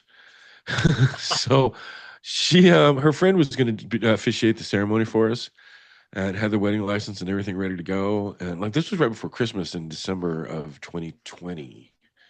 So she throws me in the car, and calls her friend and says, "Hey, sign the paperwork. I'm taking him to the hospital. I'm going to tell him that we're married." And so he signed the paperwork, and we got there, and we said, "Yeah, well, we're married." And yeah, I don't know. He hasn't been added on my insurance yet, but yeah, he's there and stuff. And they covered me. So I would miss my first slot at KTUH, but then like the week after I got out, I think the very next week, I was able to go in and start my training to do my show. And I was at home sick during the insurrection. I Yeah. was watching it on TV, going, "What in the actual hell is going on?" Yeah. That's wild. Yeah. So anyway, Yeah. So have you ever thought of having like a that same old show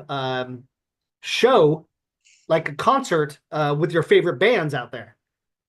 I are you kidding me? Of course I have. Like do the Rude Fest put on by Rude Boy Productions or something kind of a Yeah. thing. I've always thought about doing something like that. I know bands. I talk to bands. I have a lot of friends in bands. I want to get them gigs. If I can, I'd like to, but I'm not a promoter, and I did a backyard show for my birthday a few years Uh-huh. ago when I was living in Redlands. I did a backyard show. I had 4 or 5 bands come because that's what we were doing. The kids, they go to these shows in the backyards, and then 8 o'clock, 9 o'clock, the cops would come and bust the show Yeah. up, and you'd all have to go home. I And remember those so days. I knew that was going to be a thing. I knew that was going to happen, but it didn't happen until like the middle of the set of the very last band. I think I had 5 bands play. They were all just local punk bands, and I think I was charging $5 to get in, and I was trying to get enough money to give the bands money. So each of the bands got somewhere like 35, $40. I mean, it's something maybe to help pay for gas, or maybe to help, buy them a meal on the way home, kind of a thing. So like the only thing I took out was I rented a porta potty, and I said, I need the money to pay for the porta potty so you don't piss in my yard, you know. What about the keg? But yeah, no, yeah, bring your own BYOB, bro. Oh, okay. Is- That's That's what how you. these backyard parties were. Yeah, these kids would show up, and they would bring their beer, and they'd hang out, and they'd smoke, and they'd drink, and they'd hang out in the backyard. And for the most part, I mean, it wasn't rowdy. The kids were pretty well behaved, and I say kids, because I'm an old guy, Uh-huh. but they're in their 20s and stuff, and it was really good. I got to know a number of bands, and yeah, it was my birthday bash, and it turned out really well. I had vendors, had a few kids that were selling stuff because that's what they Okay. would do at these backyard shows. So I had them show up, and they were selling their wares and stuff, And yeah, it turned out really good. And like I say, about 9 o'clock, 10 o'clock, I think the cop showed up. And we kept everybody in the yard. I went around to all the houses, knocked on doors, and said, "Hey, we're having a show." The neighbors came over. I invited the neighbors. They were like, Yeah. "Oh, can we come?" And I'm like, "Hell yeah, you can come." And they came over and hung out for a little while and watched the show. So that's the only promoting I've done. Yeah, I've thought about doing it here, but you know, getting bands here, getting bands together, having to pay the bands. I mean, I don't expect bands to perform for nothing. And I'm not trying to make a killing on anything. I recoup my expenses if nothing else. But the bands need to get paid. That's the main thing. So, Door and percentage. finding venues around here is not the easiest thing in the world, man. I was thinking about doing a show at the polo field. We've got a polo field there in Mokulea on North Shore, and it's right on the beach, and it's a big green field. And like I think they do have live music there. Like right now in the summertime is when they have polo every Sunday. And they do have a band that plays at the end of the polo. After polo's over, they have bands and stuff, and they have really nice bathrooms. We saw it was I don't- it was kind of a conservation movie theme that they did one night, sponsored by Yeti coolers, Mhm. and they set up chairs on the lawn. They had a big screen, and we'd go and sit there, and we watched this movie about these guys that were doing cool things with surfing and skiing and different things and conservation and so forth. And I'm like, this would be a really good place to have a gig. It really would be. But getting them to do that, and it's nice because it was out. There's not a whole lot. There's a big ranch on the other side of the street, and you're like facing the ocean, so the music's going to go out that way, kind of a thing. So Mm. it wouldn't really disturb a whole lot of people. Um, my buddy Mark is in a punk band, and he plays drums, and he would do gigs at the Bonsai Skate Park there on North Shore over there by Pipe. And he'd take his generator and he'd set it up in the corner, or set up an easy up in the corner, and bands would play there. So we could do gigs because there's a mountain and there's the ocean, so they wouldn't get shut down. People weren't too upset about the music, Yeah. so we would do gigs like that. But once again, the bands weren't getting paid; they were just Yeah. showing up to do gigs. So Oh, what a the beautiful venues, scene it and we must be. just we just lost a venue too. Anna O'Brien's closed down, so we don't have Anna's to go to anymore. Anna's used to put on gigs all the time. Oh. I don't know what the hell happened, if the owners just decided they were done or whatever. But yeah, so that's we have Next Door in Chinatown still does gigs. The Republic there at Ala Moana, they do the bigger shows. That's where, like I said, Descendants, and that's where Interrupters played, and Less Than Jake, and some of the bigger bands. Who else rolled through here? Bumpin' Uglies played there. Dance Hall Crashers played at the Republic. That's where we saw Dance Hall Crashers. Did Aggrolites So play there too? Agrolites played at no, they played it Next Door, right? No, where did Agrolites play? Dang it, Aaron! Where did we go Where? see Where's he when Agrolites? you need him? I'm pretty sure they were at Next Door. Is where Agrolites played. It Yeah. was at Next Door there in Chinatown.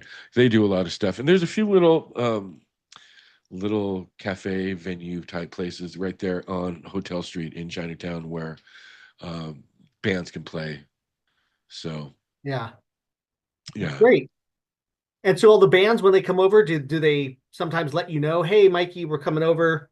Um, yeah, they do. Warsaw Poland Brothers let me know they were coming by. They actually came by the North Shore Rude Boy Tiki Bar and hung out, and I got to interview Crix and the band and all past episodes, mixcloud.com/Mikey Rhude.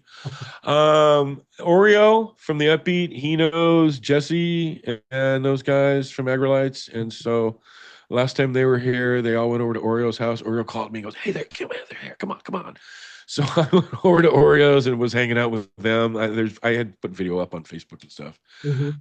of Jesse jamming to Banana there Yeah. at Oreo's pad. So we got to hang out with them. Who else rode through here? Oh, Slackers. The Slackers played at the Blue Note there in Waikiki. and Eric White from Go Jimmy Go got up on stage with them, and they all had Eric had a big party for them at his house that weekend, like the Sunday after their gig, and invited me and Aaron. We got to go over there and got to hang out with Vic and Dave and Yeah. all the guys in the All the Slackers, old schoolers. Jay. Yeah. So Jay was like, and Oreo was there, and Jay's behind the bar making drinks, and Oreo's sitting there. It's really cool. I got one picture. It's got Dave, it's got Greg, not Greg, it's got Eric and Dave and Oreo and I can't think of the guy that plays the bass for the Slackers. I can't think of his name. Always wears a white suit. He's with from the New mustache, Zealand. right? He's got that. Yeah. Oh, Yeah, it'll come to me in a few minutes. So I got this picture and it's got like there's 3 different bands in this picture, man. This is really kind of cool. 3 different bands being represented in one picture. yeah, that's So awesome, yeah, man. if there's a ska Dance Hall Crashers, I didn't get a hold of. They were just coming off Warped Tour and they had a lot of stuff going on, and I was like, I'm not going to reach out. Those guys are busy and shit, whatever.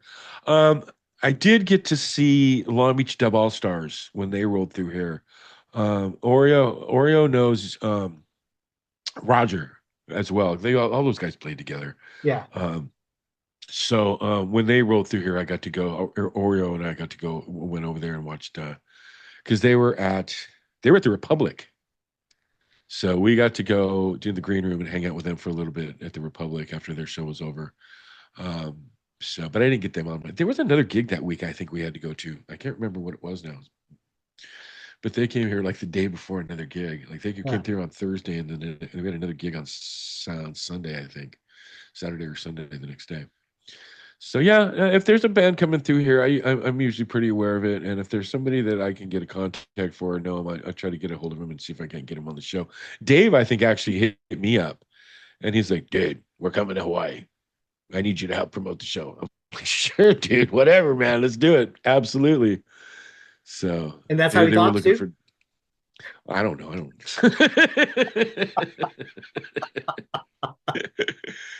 Isn't it No, funny? Like when you say he's someone, Dave. you're saying He something talk. about somebody, you like change your voice, not you, but like a person, like you change your, Yeah, oh, I'm doing this. he talks like this. He's like, "Yes, this is Dave from the Slackers. You're listening to that same old show with Mikey Rhude." He is. He's really. Like, he did a bumper for me. That's exactly right. Like, he did Midas. If you listen to Midas' show, Midas got one. And Oh, Dave sounds just exactly like that. yeah. So That's yeah, wild, man. super Wild. nice guy. All those guys are nice. Jay is just awesome. He had a 7-inch, and I think it was No Fun with Danny Tute, and he had it on him when he was here. And I'm like, he had it at the show there at the Blue Note, and I'm like, oh, dude. I'm like, I need that. And I said, but I don't have any cash. And I said, but I'm going to, are you going to the party tomorrow at Eric's? And he's like, yeah. And I was like, can I bring you the money tomorrow, bro? I said, it was $10. I said, I'll bring you 20 and I'll bring you beer. And he's like, yeah, man, no problem. And I'm sure he thought I was going to blow him off.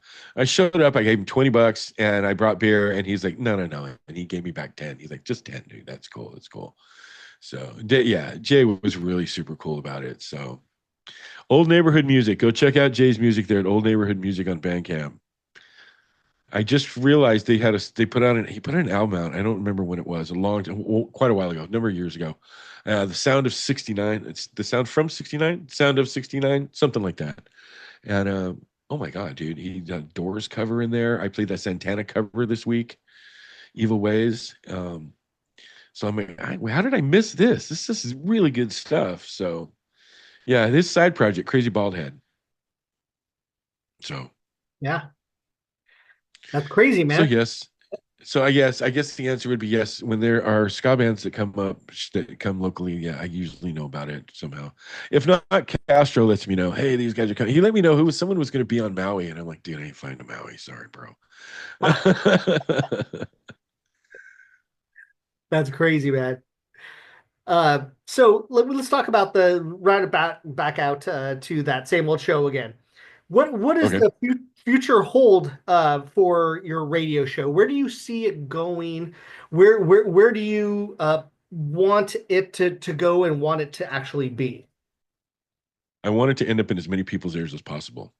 That's what I want. Mhm. I want as many people to hear this music, man. Because, like I say, I've just started saying recently that it's the source for that your source for all the latest ska. I mean, I play the latest ska. If you want to hear new ska, listen to the show, okay? Mhm. Because I will be playing it. Um, and it's not that I guess I kind of get bored with music fast, but I mean, because I listen to music all the time, I don't like to listen to the same songs over and over and over and over again. It's nice to be able to go back and go, oh my God, I haven't heard that song in so long and it sounds so good. I really like that way it hits your ear again. It's like, wow, that's why I like this song. So when I don't hear songs for a while, it's good. But like a lot of people get stuck in listening to the music they listened to in high school. Mhm. A lot of people, that's what they listen to. The music they listen to. My dad used to listen to 50s music almost his entire life because that's what he heard in high school. Mhm. They don't venture out. They get used to that same old thing. And I can't, I mean, I need something new. I need to hear new stuff because there's some of it is really good. Some of it's okay. Some of it's really good. So, that's where I want to get it in more people's ears. And John Roy's putting out so much good stuff. And what did we just talk about? Doom Stompers, Agrolites, and A100s. Three bands right there, plus Smoke and Mirror Sound System. Those four bands. Great brand new music. Ask anybody in the ska scene. They know at least one of those four bands Mhm. and are listening to that music. They're listening to the new Agros. They're listening to the new Doom Stompers. Hopefully they're listening to my show and hearing the new Smoke and Mirror sound system because John always sends me stuff that nobody else has. Now, I think he started venturing out and he's also giving other shows exclusive music. Um, but I do have exclusive music. You're only going to hear the music on my show. So I'm hoping that helps bring in listeners. The reason I play the pre-show set in my show, like at the beginning of the show, like before the pre-show set, is to try to get more ears in listening live to the show. So, um, I don't know. I see the show going on to show number 999, and then I'm going to decide what I'm going to do because I only started out with three digits, you know. Are you So afraid like like the my Y2K thing? yeah, exactly. Like the first show was 001, and so I'm like, okay, so that's how they got them numbered. So now when I hit 1,000, it's like, what am I going to do? And I'm like, I don't need to worry about that. I'm only in 278 right now. So next week's going to be Yeah, you 279, just and reset the dial. I'm into my six. Yeah, so I've got a sign on my I got a poster sign on my wall. It says the show must go on, and it's what I do. I don't see my schedule, my thinking, changing at all. I get music in my inbox every week. I love getting music in my inbox every week. I love that bands know that I will play their music, so they send it to me. Mhm. I love putting the show together on Fridays. I come home from work and I sit down at the computer and I start getting stuff together, and it's a labor of love. I really enjoy it. Curating a 3-hour show, can be difficult, but I got shortcuts, man. I got Mike for 15, 20 minutes. I've got the covers portion of the show, so there's a half an hour there. And so the third hour is a little bit different if I don't have a little bit harder to curate because sometimes I like to have a theme sometimes in the back of my head of like what I'm going to play. So like, we've been talking about all these fests coming up. So I've been trying to include bands in the third hour that are playing at these fests. So that's all. I just want more people to hear the music. I can't tell you how stoked I am that I know it doesn't sound like much, but I've got 30 unique listeners, over 30 unique listeners pretty much every single week to listen to my show. That doesn't have to be for the whole show, but 30 different people tuned in and listened to some portion of my show. So, and that usually doesn't count Mrs. Rhude, although she does tune in. But yeah, so It's great to have that loyalty by the people who really like the way it that is. the It program is works. amazing, Yeah, we were talking about D that listens to the show in the Ozarks, and he tunes in almost every single week. And when he doesn't, he calls me. He's like, "Hey, when can I listen to the show? When are you gonna have it posted on Mixcloud?" So, yeah, it's nice. And so I see the show growing, but I think the main reason, one of the main things in order to keep the show growing is I got to keep it consistent. So that's why I try to do it every Saturday, 6 a.m., no matter where I'm at, as long as I possibly can, as long as I have a computer and I have music. I did have a computer there for a few weeks, and my dad passed away in March of this year, and I was not able to get on them. I took my computer and I took my stuff to do a show if I had a chance, but I was so involved in what was going on, trying to get, arrangements made and so forth. I did not have a chance to do a show. I think I was traveling that Saturday because we had to go from Salt Lake to Southern California for the burial, so I wasn't able to do a show that Saturday. But you know, barring floods and death, I try to be on the mic every Saturday morning at 6 a.m. You must doing the prevail. show. So the show must go on. Yeah, The show must exactly. go on. Yeah, I like doing the show on the road. It's fun. I did the 420 show this year from Las Vegas. I had a blast doing that. That was a lot of fun.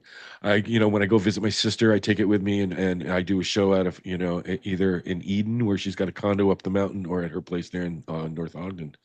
So I did a show when I was at the Rude Girl Riot, man. That was a good time.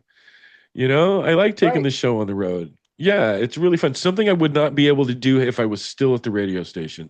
I did a show at Supernova. It was a little difficult. It wasn't the right time, but I couldn't find an outlet, bro. I had to wait for him to turn the lights on in the tent so that I could go plug my laptop in, Oh, damn. and do a show. Yeah, and I did it from the what was it? It was that Jamaica. Oh, I'm not gonna remember now. Damn it! It was a Jamaican tent there, and Sparrow Martin was in there, and he did a show promo for me. It was really cool. Uh, Dude, I don't have that one anymore. God, that was a bummer. Um, um, so yeah, it's fun to take the show on the road. So yeah, I do that. I like doing the theme shows. I like, I did a cover show last year that was a lot of fun. I had Aaron come over and we did that. I did an all women of ska show. I've done those before. I like doing the Halloween show. I like doing the Christmas show. The St. Patrick's Day show. I try to focus on beer songs about beer. Those shows are really fun to do, and I get to that way. I get to play some of the ska music that I haven't heard in a while. It's one of those things again. It's like, I'm not listening to these songs every single day. So I get to hear the Christmas songs. That's why I don't play Christmas songs during the year because I like to hear them at Christmas. yeah. So And you research like new ones that for those shows coming like every year, right? Like new Halloween I songs that came do. out and stuff. Yeah. And a lot it's really easy to go back because all my playlists are saved. So every show, I save each playlist. So I was really easy to go back and look at last year's show and go, oh shit, let me see what I played, blah, blah, blah. And a lot of times I can just go, okay, I'm playing all those again. And so putting those shows together was really quick. This year, not quite so much because I've got to go back and I got to download all those files again and figure out. So what I've been doing is I've been listening to the shows previous, like from the last year. So I did the All American show for the 4th of July. So I play all American ska bands. So I went back and listened to the one last year and I heard some songs. I'm like, oh, okay, I want to get this one in. I want to get this one in. I want to do this one. Mhm. But yeah, so for the most part, but yeah, and I try to listen throughout the year too. So I did Star Wars episode theme for May the For the 4th fourth. be with you. Mhm. Yeah. And there was just a new song that came out this last week. What was it called? Uh, uh, Hang on, Death Stars, Oh, something yeah, you like. put that in the chat or something, or there was something. Yeah, Oh no, yeah, it was who was it? Oh, I think Mike. Was it Mike said that like the band, it's a brass band. Like, oh no, there was a what was it? He said something and I looked it up. There was a the Empire Strikes Brass. That's what it was. Oh, they were talking about that. Yeah, it's called Death Stars by Ska Sound System was Oh, the name of the okay. song I played this week. Yeah, and I'm like, oh look, there's another song for the the Ska Wars episode. So there we have that. There was a band that came out too. I think you just put the interview out for Skeleton Crew. Skeleton Crew. Yeah. Yeah. And Ska Sound System had one, like a creepy Halloween song they put out a couple weeks ago too. So I'm like, well, that can go in the Halloween playlist, or in the Halloween folder, basically. So yes, I do look for, and then what is it? Christmas time that on the Upbeat, don't they put out?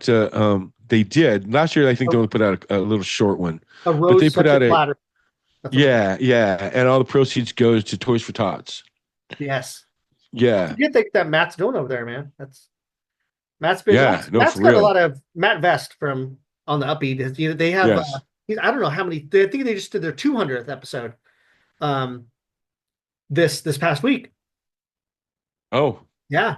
So yeah, he's been doing that a while. You think you met him at the Rude Girl Riot too. I did. Yes, yes, yes. I did get to talk to Yeah. Matt. Yeah. So, Yeah, definitely. So we're gonna wrap it up a little. A couple more questions here. We already know what you all do right. for work. Um, I am a pool guy. I clean pools on the North Shore. I've been cleaning pools since 1984. So if you have issues with your pool, give me a call. Hit me up, and maybe I can help you figure out what's wrong with your pool. Now, where So is it that we we could can talk hear about we can even talk about the reflecting pool if you want. it's the green reflecting pool? Yeah, well, dude, you didn't it's granite. It's made out of granite. It's got to dry. You got to dry it before you can put the paint on. Then you got to let the paint dry. Sometimes it takes a month for the paint to dry. It had to be Anyways, done fast. what were you gonna ask Oh, me? uh, now I want to ask you, where is it again that we could hear you? So we could hear you every Saturday at Okay, what time? Let's go through that, and then where let's we go could through hear that. the reruns, and then where we could also. Okay, Yeah. so I broadcast live every Saturday morning, 6 a.m. Hawaii time on Mixler app, Mixlr. It's a free app. You can download it. You can follow me. It's really freaking easy. My profile picture is the same on Facebook, Instagram, Threads, Blue Sky, all those that social medias I'm on. It's the guy from the Devo album. I believe his name is Jocko Homo. Okay. But it's a Chichi Rodriguez picture, the guy with the hat. And I put that on there because when my wife first saw that, she thought that was a drawing of me that like maybe my son had done or something because I wear those hats all the time. Uh-huh. And so she thought it was me. And I'm like, that's funny. I'm going to make that my profile picture. Right. So that's what I did. So you can go on the Mixler app and look for DJ Mikey Rhude, Rhude. Okay. And follow me. And that way, when you do that, the app will notify you when I go live. So you'll get the notice like, oh, Mikey Rhude's live right now. So that's 6 a.m. Hawaii time. Now, here's the thing, and it's a little tricky. And follow me on Facebook because I always post the times. But y'all mainlanders do this daylight saving time switching back and forth thing. Okay. Let's We do that. don't here in Hawaii. We do not change times. I am the same time all the time. Right. So what makes that difficult is that when you go back, like for right now, you're on daylight savings time. Mhm. So there's a 3 hour difference between me and California and a 6 hour difference between Hawaii and East Coast. All right. So right now, 6 Yeah. a.m. Hawaii time, 9 a.m. Pacific, 10 a.m. Mountain, 11 a.m. Central, noon Eastern on Mixler every Saturday morning. And then all past episodes are on Mixcloud, mixcloud.com/Mikey Rhude. Every episode is there. Like I said, I got playlists there. You can go through last year's playlist. You can go through all of them, whatever. All the stuff that I've done is on there. I did a special event with John Roy for Undercover Planet that's coming up. So I played all his music. It hasn't got kicked off of Mixler yet because probably that music's not out yet. And it's the algorithm doesn't find it as being all on one album. So that one is still up there. I haven't gotten notified it's been taken down yet. So that one's still there.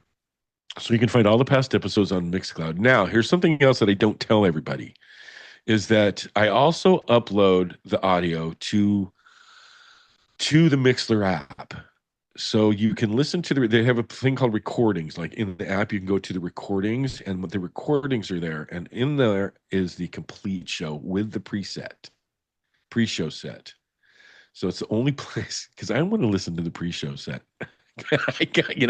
So that's why I put that on Mixer. But I don't advertise that. I don't tell anybody that, and then like I say, I'm also on Pirate Flag Radio every Wednesday and every Sunday, and that's at 6 p.m. Eastern, 3 p.m. Pacific, noon Hawaii time. every Wednesday and Sunday, pirateflagradio.com. Then if you're in the UK, it's selectoradio.uk, 9 a.m. UK time. So they play, and like Selector Radio, I send him the show on Saturday morning after I'm done with it, so he can have it for Sunday morning. But because of the different, I think it's 11 hours or something difference like that. So I like almost 12-hour difference between us and the UK, between me and the UK. Yeah. So, I want to try to get that to him as soon as possible so he can listen to it, and so we can download it and get it up into, into his site. So there's that. But join us. Yeah, what's nice about Mixler is there's a chat room. So while the show's going on, there's people in the chat, and they're, mostly from ska bands. Mm-hmm. Dino from Foolish Relics is there all the time. And, we're talking about Sarah Rose and Liga from Fish Ska, and, Andy from the Players Band, and Pigeon Aaron listens. He's like one of my only listeners. Although I will take that back. The Marielle from Inkstorm and does the logos and stuff. She will tune in every once in a while. I see she's listening. So I got a buddy in Mexico that listens. I've got a buddy in Colorado that listens. I got to send him the link to it, but they tune in. The people local to you aren't able to listen to it because it's so damn early in the morning where you're at. Yeah, well, there's that. Yeah. But like I say, that was my normal time slot, was 6 a.m. in the morning. So, and there's when I was at the station one time, Ariel hit me up, and she's like, she had to take her daughter to like a soccer game there at the college, and so she was listening while she was driving. She texted me, "Hey, I'm listening to the show. I got to take my daughter in." I'm like, "Oh, that's cool." So yeah, I never know who's listening. I don't know who listens on Mixcloud. I get almost 20 listens a week on the shows on Mixcloud. I try to post shows also on my Facebook. Mm-hmm. So you can and I tag the bands so you can see what bands that I've played that week, and then the links right there. You can go to it right there on the link, But and not go the and songs. listen. And you can also follow me on Mixcloud. We'd have to go into Mixcloud. No, I don't. Oh yeah, to hear what No, songs I don't. by the bands. Got it. You have to, yeah, you can preview the show in Mixcloud and you can hear some of the songs on there, but I don't post the titles. I don't, yeah. When I was at the station there, I was on this thing called Spinitron, and Spinitron is a computer that finds the music for you. And sometimes if it doesn't find it, I'd have to go and put it in. I would have Spinitron up on the computer while I was playing my music at the station. So you could see the playlist. And then what I would do in some of the shows I was at the station, I would post the link to the Spinitron show, to my show on Spinitron, and then you can see all the bands and all the songs. But since I haven't been on the station in over a year, I don't do that anymore. I just, here's what the show is, here's the bands that are in it. If you want to listen to it, listen to it. Right. And Shazam it. It's 3 hours. I've got I've got 3 4-song sets in the first hour. I've got 3 songs in the first half of the second hour. And then I've got 2 4-song sets in the second half of the second hour. And then I got 3 more 4-song sets in the third hour. So 12, 24, 25, 30 something songs. Yeah, 36 songs or something like that. So it's just, it's a little too much work to try to go and put all the songs in there. Yeah. So if you want to all you got to do is just like hover, take your mouse and just hover over, where the show logo is, and it'll start playing, it'll start giving you a preview of what the songs are on the show that I played. But I guarantee you're going to hear ska, you're going to hear some good ska, you're going to hear some two-tone, you're going to hear brand new ska, and hopefully have some fun. It's kind of fun. Sometimes where the chat goes is can be kind of fun. Yeah, exactly. And it's nice. It's nice knowing that there's actually people listening. When I'm at the station, I'm kind of sitting there blind. Yeah. So, and it's nice. I'm sitting. I'm at home. I can smoke and drink. I got a window right here. I'm looking out the window. I can actually see Pearl Harbor from my window. Oh, from nice. here. And at the station, it was a dark room. It was just a room. I'd be the one turning the lights on. All the other kid DJs, they'd come in and turn the lights off. They would DJ in the dark, but it's too dark for me, especially at 6 a.m. Yeah. So I always turn the lights on over there. But yeah, it was just this room with no windows or anything. And so, that kind of sucked not knowing who was listening. So this is nice. I get to see who's listening. I get to interact with them. They get to interact with me and other people.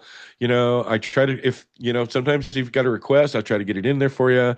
Most of the time, I don't take a whole lot of requests, but like every once in a while, somebody hits me up and I'm like, yeah, I can do that. Especially if you hit me up before I put the show together, then I can definitely get it in. So Yeah. That's awesome, man. yeah, Got a lot of great thanks. stuff. Got a lot of great stuff going on over Thanks. there.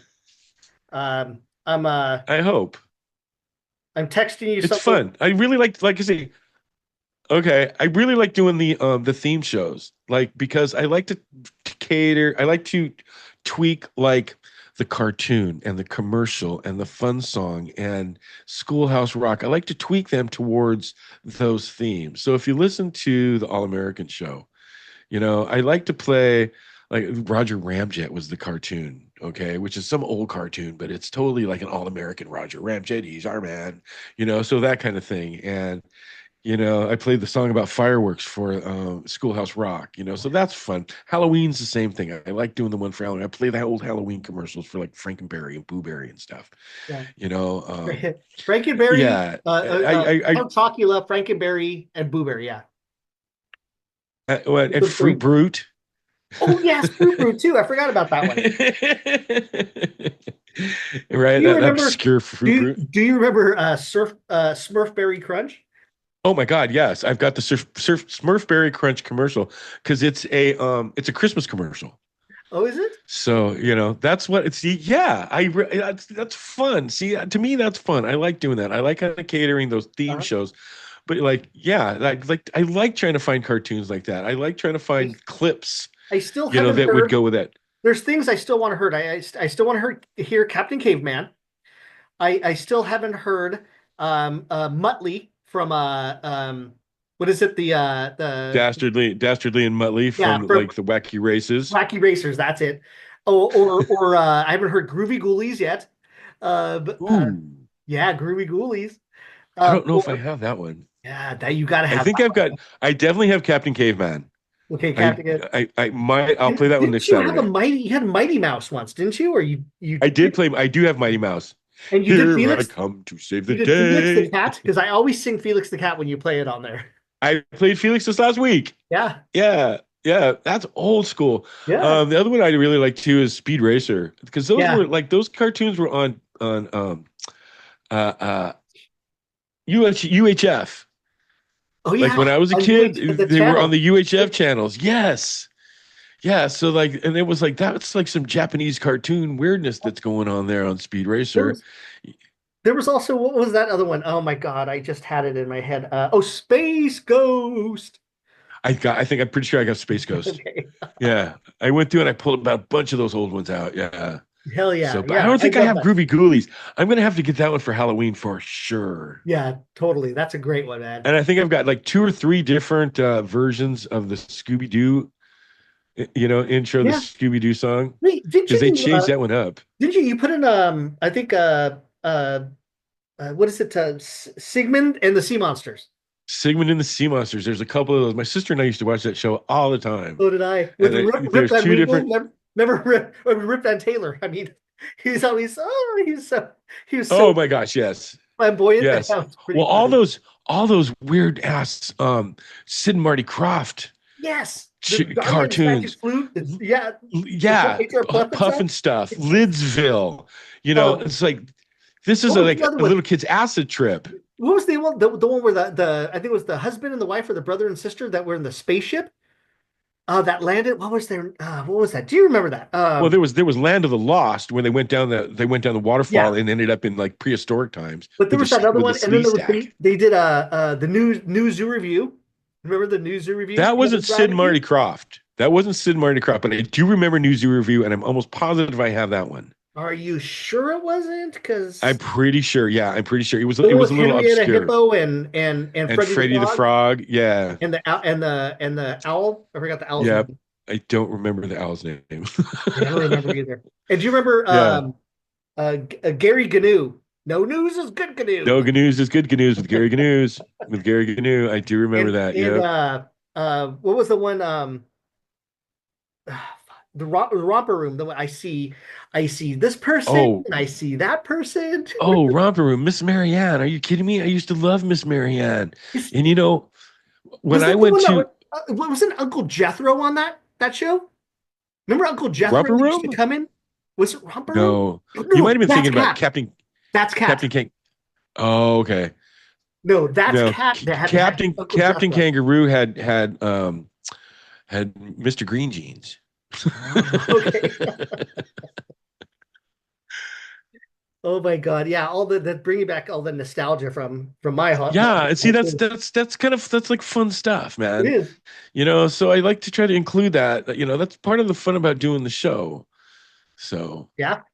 You got to enjoy it yeah, if you're doing it. Excuse me. yeah. Yeah. Oh, God bless you. I think I'm getting sick. I don't know how I started. Oh, So I don't know. Anyway, I sent you a text right now if you want to take a look at it. That's your new logo for your Instagram. that's me. It's you. I merged your face onto Yeah, you that did. was It does not look like me at all.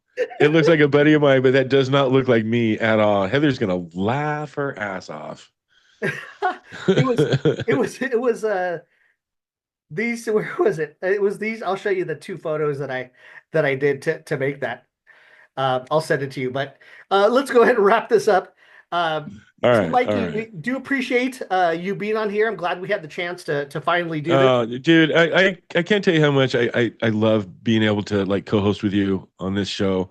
And getting to meet some of these bands and talk to them, and all it's doing, hopefully, is getting these bands that Mike show is getting known by these bands. Yeah, Like, hey, there's a guy out there that's playing ska music, and they will play our ska music, and hopefully get it into the ears of other people. So that's like I say, where I see the vision. My vision for the show is I want to get it in more people's ears, so that these bands will know, hey, if I go on Mikey's show, then people are going to hear my music.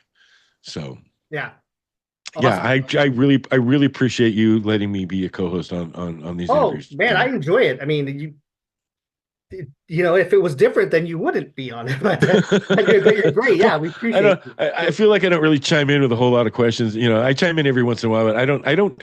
See, that's the way I do my interviews. I don't really prep a whole lot. I just try to like kind of go easy with it and talk to them. I mean, there's stuff I want to know. Where'd the band name come from? Where'd you get the logo from? Who are your influences? Yeah, And then tell me about the music. I want to hear where did the song come from? yeah. I love hearing the stories about how these songs come together and what their meaning is. Because Mhm. or even the meaning of Analog Daydream. Oh my God, I would have never had an idea that that's where their name came from. Right. You Same know? here. Yeah, And exactly. there was one that we talked to the other day that I didn't know where the word meant something else. It was like two what was it? It wasn't Soul Gyres. Yes, Soul Gyres, that's what it was. It was Soul Gyres. Soul Okay, Gyres. okay. And I was thinking, what the hell is Soul Gyres? And then when Everything's in a gyre. Scott was his name Scott, I think his name was Scott, right? I don't remember. I couldn't tell you. I I can't edited remember. his thing the other day and I was It trying to was so good. But I mean, like, they're such a good band, and they're really down to earth, and you know, uh, uh, yeah. you have to listen to that interview. If you haven't put it out yet, when it comes out, you got to check out this interview. It's really good. Yeah. No, that one, So Soul Gyres, is going to be the 29th, July 29th. okay, Space Monkey Mafia, August 5th. Telegraph, August 12th, if anyone's listening. all right. But Mikey, any last words that you have for the fans of That Same Old Show and the viewers of our channel? Hey, thank you so much for being a part of the show. It wouldn't be the show without you guys listening. It's nice to know that people actually enjoy what I'm playing and what I'm doing, and take the time out of their day to listen. So thank you very much. Big mahalo. Please keep listening to ska. Okay, just keep listening to ska. That's the first commandment. Ask Heather Augustine; she'll tell you. All right, that's why I plug Booch's show. He comes on right after mine. Listen to as much ska as you possibly can. It's not going to hurt you. You might even like it. And then if you get a chance, go see it live. Yeah. You have to experience ska live. I love to listen to it. I love it in my headphones, and but to see it live is so much different. Hmm. And really, really like kicks it home. So, I reminds me of a story like when I went to see the Untouchables there at the skate country. I was right on the stage. I was like right up next to the stage, to, like, so close that what's his name? Clyde? No. It depends on what year you're talking about. It was the original lineup. Then Clyde was guitarist. Yep, he almost kicked me in the head. He almost kicked me in the head. I was that close. So, go get kicked in the head by some ska. It feels good. It really does. I'm listening to the show on Saturdays while I'm doing it. And, and I just, every once in a while, a song will just kick me in the head. And I'm like, oh my God, this song is amazing. Mm-hmm. So yeah, just keep listening to ska. Please keep listening to that same old show. If you haven't yet, please tune in. Hopefully you'll hear something you like, and have a good time. So, yes. But yeah, big mahalos to everybody. Awesome, Mikey. And big mahalos to you, Daryl. Thank you. Thank you so much. Appreciate you, dude. We'll talk to you soon. Hold on real quick. All right. All right. Shoots. All right. Saturdays never boring from 6 to 9 in the morning with Mikey Rhude. So just stay tuned. Hawaii Aleutian time zone, but you don't have to call the island home. You can listen everywhere you go. That's right, he's global. Brand new songs and the ones you know. That same old show just grows and grows.